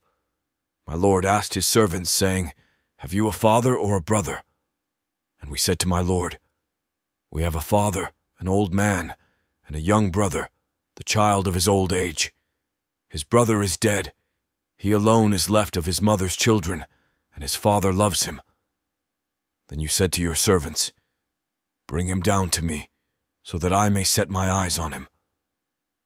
We said to my lord, The boy cannot leave his father, for if he should leave his father would die. Then you said to your servants, Unless your youngest brother comes down with you, you shall see my face no more. When we went back to your servant, my father, we told him the words of my lord. And when our father said, Go again, buy us a little food, we said, We cannot go down. Only if our youngest brother goes with us will we go down, for we cannot see the man's face unless our youngest brother is with us. Then your servant, my father, said to us, You know that my wife bore me 2 sons. One left me, and I said, Surely he has been torn to pieces, and I have never seen him since. If you take this one also from me, and harm comes to him, you will bring down my gray hairs in sorrow to Sheol. Now therefore, when I come to your servant, my father, and the boy is not with us, then, as his life is bound up in the boy's life, when he sees that the boy is not with us, he will die, and your servants will bring down the gray hairs of your servant our father with sorrow to Sheol. For your servant became surety for the boy to my father, saying, If I do not bring him back to you, then I will bear the blame in the sight of my father all my life. Now therefore, please let your servant remain as a slave to my lord in place of the boy, and let the boy go back with his brothers. For how can I go back to my father if the boy is not with me? I fear to see the suffering that would come upon my father. Genesis chapter 45. Joseph reveals himself to his brothers. Then Joseph could no longer control himself before all those who stood by him, and he cried out, Send everyone away from me. So no one stayed with him when Joseph made himself known to his brothers. And he wept so loudly that the Egyptians heard it, and the household of Pharaoh heard it. Joseph said to his brothers, I am Joseph. Is my father still alive? But his brothers could not answer him, so dismayed were they at his presence. Then Joseph said to his brothers, Come closer to me. And they came closer. He said, I am your brother Joseph, whom you sold into Egypt. And now do not be distressed or angry with yourselves because you sold me here. For God sent me before you to preserve life. For the famine has been in the land these 2 years, and there are 5 more years in which there will be neither plowing nor harvest. God sent me before you to preserve for you a remnant on earth, and to keep alive for you many survivors. So it was not you who sent me here, but God. He has made me a father to Pharaoh, and lord of all his house and ruler over all the land of Egypt. Hurry and go up to my father and say to him, Thus says your son Joseph, God has made me lord of all Egypt. Come down to me. Do not delay. You shall settle in the land of Goshen, and you shall be near me, you and your children and your children's children, as well as your flocks, your herds, and all that you have. I will provide for you there, since there are 5 more years of famine to come, so that you and your household and all that you have will not come to poverty. And now your eyes and the eyes of my brother Benjamin see that it is my own mouth that speaks to you. You must tell my father how greatly I am honored in Egypt, and all that you have seen. Hurry and bring my father down here. Then he fell upon his brother Benjamin's neck and wept, while Benjamin wept upon his neck. And he kissed all his brothers and wept upon them. And after that, his brothers talked with him. When the report was heard in Pharaoh's house, Joseph's brothers have come. Pharaoh and his servants were pleased. Pharaoh said to Joseph, Say to your brothers, Do this, load your animals and go back to the land of Canaan. Take your father and your households and come to me, so that I may give you the best of the land of Egypt, and you may enjoy the fat of the land. You are further charged to say, Do this. Take wagons from the land of Egypt for your little ones, and for your wives, and bring your father, and come. Give no thought to your possessions, for the best of all the land of Egypt is yours. The sons of Israel did so. Joseph gave them wagons according to the instruction of Pharaoh, and he gave them provisions for the journey. To each one of them he gave a set of garments, but to Benjamin he gave 300 pieces of silver and 5 sets of garments. To his father he sent the following: 10 donkeys loaded with the good things of Egypt, and 10 female donkeys loaded with grain, bread, and provision for his father on the journey. Then he sent his brothers on their way, and as they were leaving he said to them, "Do not quarrel along the way." So they went up out of Egypt and came to their father Jacob in the land of Canaan, and they told him, "Joseph is still alive. He is even ruler over all the land of Egypt." He was stunned. He could not believe them. But when they told him all the words of Joseph that he had said to them, and when he saw the wagons that Joseph had sent to carry him, the spirit of their father Jacob revived. Israel said, "Enough. My son Joseph is still alive. I must go and see him before I die." Genesis chapter 46. Jacob brings his whole family to Egypt. When Israel set out on his journey with all that he had and came to Beersheba, he offered sacrifices to the God of his father Isaac. God spoke to Israel in visions of the night and said, "Jacob, Jacob." And he said, "Here I am." Then he said, "I am God, the God of your father. Do not be afraid to go down to Egypt, for I will make of you a great nation there. I myself will go down with you to Egypt, and I will also bring you up again, and Joseph's own hand shall close your eyes." Then Jacob set out from Beersheba, and the sons of Israel carried their father Jacob, their little ones and their wives, in the wagons that Pharaoh had sent to carry him. They also took their livestock and the goods that they had acquired in the land of Canaan, and they came into Egypt, Jacob and all his offspring with him, his sons and his sons' sons with him, his daughters and his sons' daughters. All his offspring he brought with him into Egypt. Now these are the names of the Israelites, Jacob and his offspring, who came to Egypt: Reuben, Jacob's firstborn, and the children of Reuben: Hanoch, Palu, Hezron, and Carmi. The children of Simeon: Jemuel, Jamin, Ohad, Jachin, Zohar, and Shaul, the son of a Canaanite woman. The children of Levi: Gershon, Kohath, and Merari.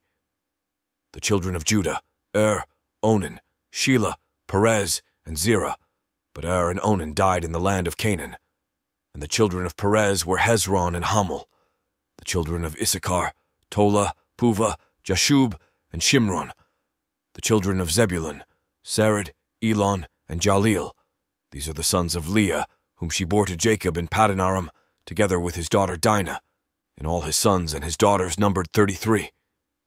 The children of Gad: Ziphion, Hagi, Shuni, Esbon, Eri, Arodi, and Arali. The children of Asher: Imnah, Ishva, Ishvi, Beriah, and their sister Sarah. The children of Beriah: Heber and Malchil. These are the children of Zilpah, whom Laban gave to his daughter Leah, and these she bore to Jacob, 16 persons. The children of Jacob's wife Rachel: Joseph and Benjamin. To Joseph in the land of Egypt were born Manasseh and Ephraim, whom Asenath, daughter of Potipharah, priest of On, bore to him. The children of Benjamin: Bela, Becher, Ashbel, Gera, Naaman, Ehi, Rosh, Mupim, Hupim, and Ard. These are the children of Rachel who were born to Jacob, 14 persons in all. The children of Dan: Hashem. The children of Naphtali: Jazeel, Guni, Jezer, and Shillem. These are the children of Bilhah, whom Laban gave to his daughter Rachel, and these she bore to Jacob, 7 persons in all. All the persons belonging to Jacob who came into Egypt, who were his own offspring, not including the wives of his sons, were 66 persons in all. The children of Joseph, who were born to him in Egypt, were 2. All the persons of the house of Jacob who came into Egypt were 70. Jacob settles in Goshen. Israel sent Judah ahead to Joseph to lead the way before him into Goshen. When they came to the land of Goshen, Joseph made ready his chariot and went up to meet his father Israel in Goshen. He presented himself to him, fell on his neck, and wept on his neck a good while. Israel said to Joseph, "I can die now, having seen for myself that you are still alive."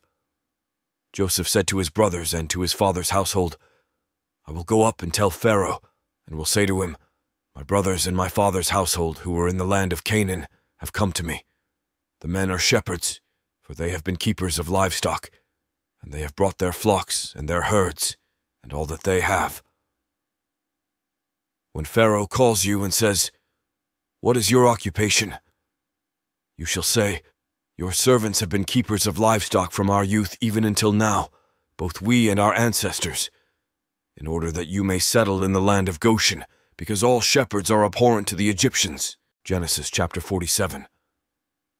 So Joseph went and told Pharaoh, "My father and my brothers, with their flocks and herds and all that they possess, have come from the land of Canaan. They are now in the land of Goshen." From among his brothers he took 5 men and presented them to Pharaoh. Pharaoh said to his brothers, "What is your occupation?" And they said to Pharaoh, "Your servants are shepherds, as our ancestors were." They said to Pharaoh, "We have come to reside as aliens in the land, for there is no pasture for your servants' flocks, because the famine is severe in the land of Canaan. Now we ask you, let your servants settle in the land of Goshen." Then Pharaoh said to Joseph, "Your father and your brothers have come to you. The land of Egypt is before you. Settle your father and your brothers in the best part of the land. Let them live in the land of Goshen. And if you know that there are capable men among them, put them in charge of my livestock." Then Joseph brought in his father Jacob and presented him before Pharaoh, and Jacob blessed Pharaoh. Pharaoh said to Jacob, "How many are the years of your life?" Jacob said to Pharaoh, "The years of my earthly sojourn are 130. Few and hard have been the years of my life. They do not compare with the years of the life of my ancestors during their long sojourn." Then Jacob blessed Pharaoh and went out from the presence of Pharaoh. Joseph settled his father and his brothers, and granted them a holding in the land of Egypt, in the best part of the land, in the land of Ramesses, as Pharaoh had instructed. And Joseph provided his father, his brothers, and all his father's household with food, according to the number of their dependents. The famine in Egypt. Now there was no food in all the land, for the famine was very severe. The land of Egypt and the land of Canaan languished because of the famine. Joseph collected all the money to be found in the land of Egypt and in the land of Canaan in exchange for the grain that they bought, and Joseph brought the money into Pharaoh's house.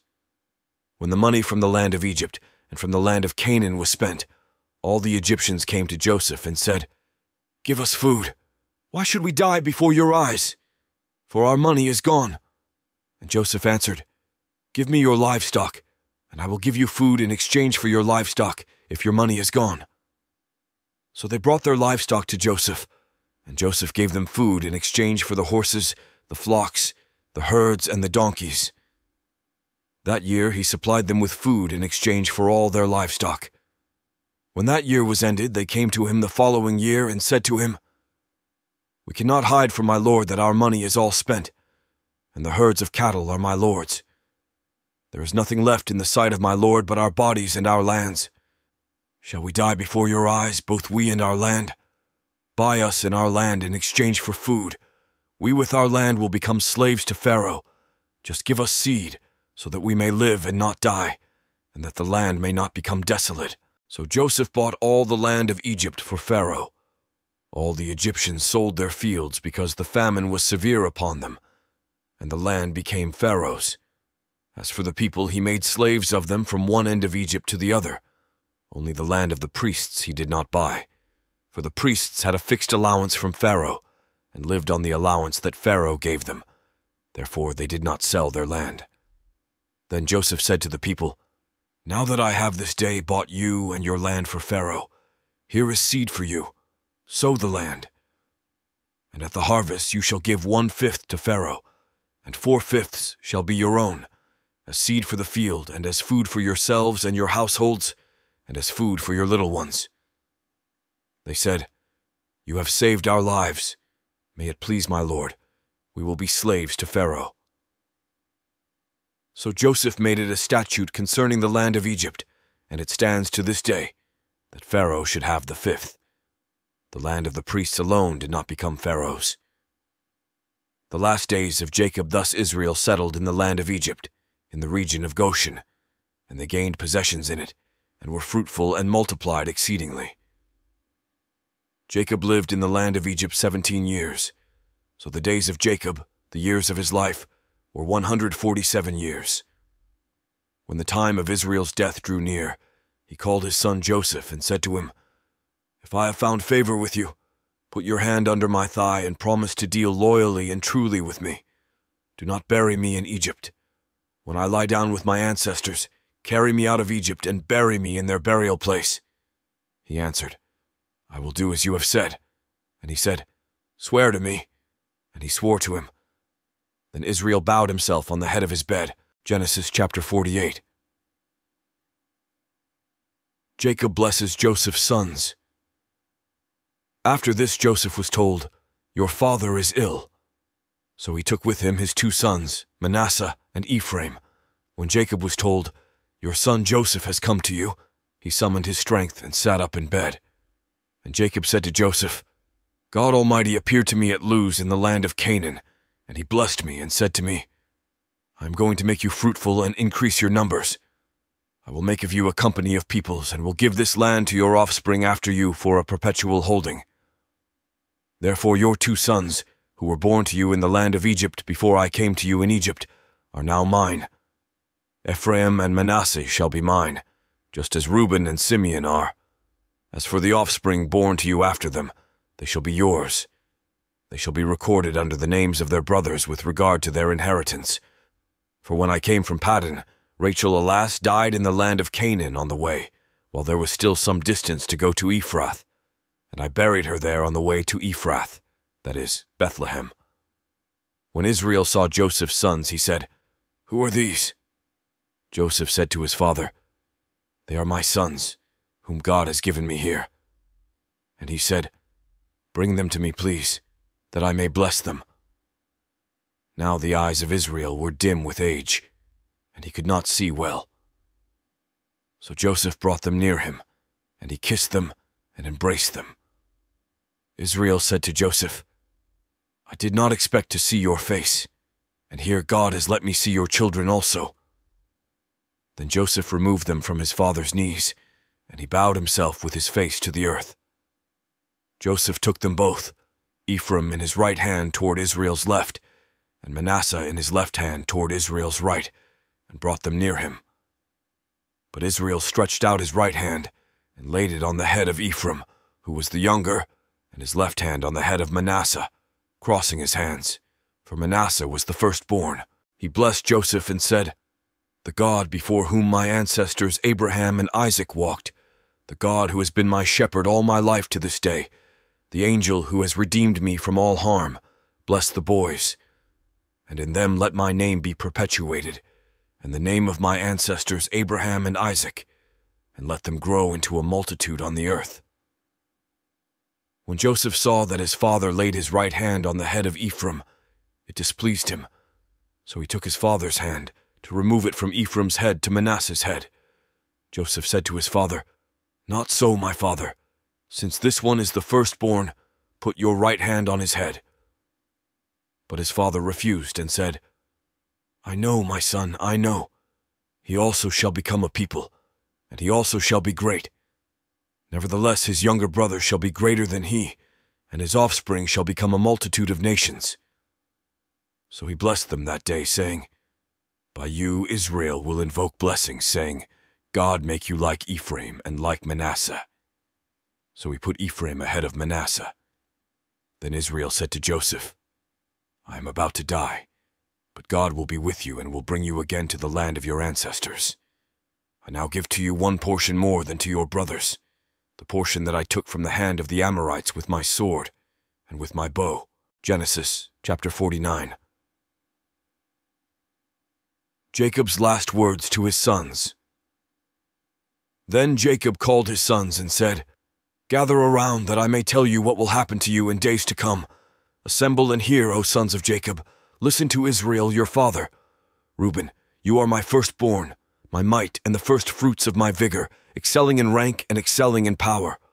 Unstable as water, you shall no longer excel because you went up onto your father's bed. Then you defiled it. You went up onto my couch. Simeon and Levi are brothers. Weapons of violence are their swords. May I never come into their council. May I not be joined to their company. For in their anger they killed men, and at their whim they hamstrung oxen. Cursed be their anger, for it is fierce, and their wrath, for it is cruel. I will divide them in Jacob and scatter them in Israel. Judah, your brothers shall praise you. Your hand shall be on the neck of your enemies. Your father's sons shall bow down before you. Judah is a lion's whelp. From the prey, my son, you have gone up. He crouches down. He stretches out like a lion, like a lioness. Who dares rouse him up? The scepter shall not depart from Judah, nor the ruler's staff from between his feet, until tribute comes to him, and the obedience of the peoples is his. Binding his foal to the vine and his donkey's colt to the choice vine, he washes his garments in wine and his robe in the blood of grapes. His eyes are darker than wine, and his teeth whiter than milk.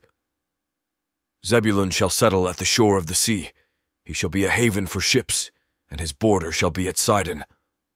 Issachar is a strong donkey lying down between the sheepfolds. He saw that a resting place was good, and that the land was pleasant. So he bowed his shoulder to the burden, and became a slave at forced labor.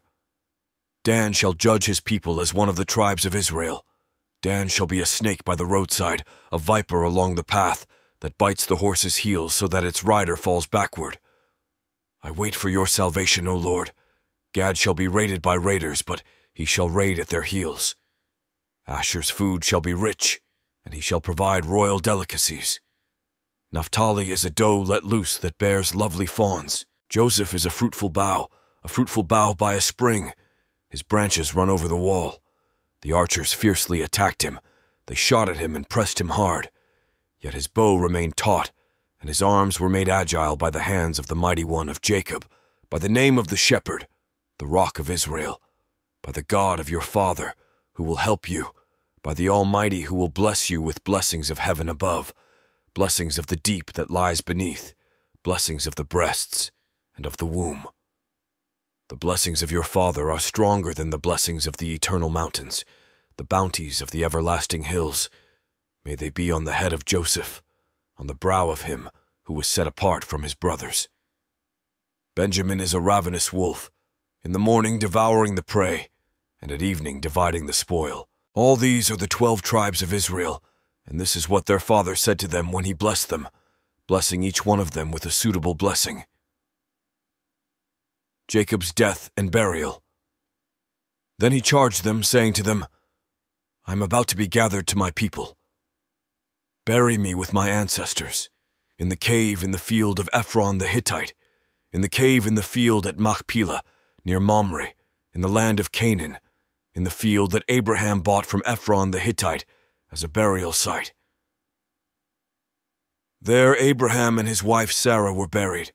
There Isaac and his wife Rebekah were buried, and there I buried Leah. The field and the cave that is in it were purchased from the Hittites. When Jacob ended his charge to his sons, he drew up his feet into the bed, breathed his last, and was gathered to his people. Genesis chapter 50. Then Joseph threw himself on his father's face and wept over him and kissed him. Joseph commanded the physicians in his service to embalm his father. So the physicians embalmed Israel. They spent 40 days in doing this, for that is the time required for embalming. And the Egyptians wept for him 70 days. When the days of weeping for him were past, Joseph addressed the household of Pharaoh. If now I have found favor with you, please speak to Pharaoh as follows. My father made me swear an oath. He said, I am about to die. In the tomb that I hewed out for myself in the land of Canaan, there you shall bury me. Now therefore let me go up, so that I may bury my father. Then I will return. Pharaoh answered, Go up and bury your father, as he made you swear to do. So Joseph went up to bury his father. With him went up all the servants of Pharaoh, the elders of his household, and all the elders of the land of Egypt, as well as all the household of Joseph, his brothers, and his father's household. Only their children, their flocks, and their herds were left in the land of Goshen. Both chariots and charioteers went up with him. It was a very great company. When they came to the threshing floor of Atad, which is beyond the Jordan, they held there a very great and sorrowful lamentation, and he observed a time of mourning for his father 7 days. When the Canaanite inhabitants of the land saw the mourning on the threshing floor of Atad, they said, "This is a grievous mourning on the part of the Egyptians." Therefore the place was named Abel Mizraim. It is beyond the Jordan. Thus his sons did for him as he had instructed them. They carried him to the land of Canaan, and buried him in the cave of the field at Machpelah, the field near Mamre, which Abraham bought as a burial site from Ephron the Hittite. After he had buried his father, Joseph returned to Egypt with his brothers and all who had gone up with him to bury his father. Joseph forgives his brothers. Realizing that their father was dead, Joseph's brothers said, "What if Joseph still bears a grudge against us and pays us back in full for all the wrong that we did to him?" So they approached Joseph, saying, "Your father gave this instruction before he died. Say to Joseph, 'I beg you, forgive the crime of your brothers and the wrong they did in harming you. Now therefore please forgive the crime of the servants of the God of your father.'" Joseph wept when they spoke to him. Then his brothers also wept, fell down before him and said, "We are here as your slaves." But Joseph said to them, "Do not be afraid. Am I in the place of God? Even though you intended to do harm to me, God intended it for good, in order to preserve a numerous people, as he is doing today. So have no fear. I myself will provide for you and your little ones." In this way he reassured them, speaking kindly to them. Joseph's last days and death. So Joseph remained in Egypt, he and his father's household, and Joseph lived 110 years. Joseph saw Ephraim's children of the 3rd generation. The children of Machir son of Manasseh were also born on Joseph's knees. Then Joseph said to his brothers, "I am about to die, but God will surely come to you and bring you up out of this land to the land that he swore to Abraham, to Isaac, and to Jacob." So Joseph made the Israelites swear, saying, "When God comes to you, you shall carry up my bones from here." And Joseph died, being 110 years old. He was embalmed and placed in a coffin in Egypt.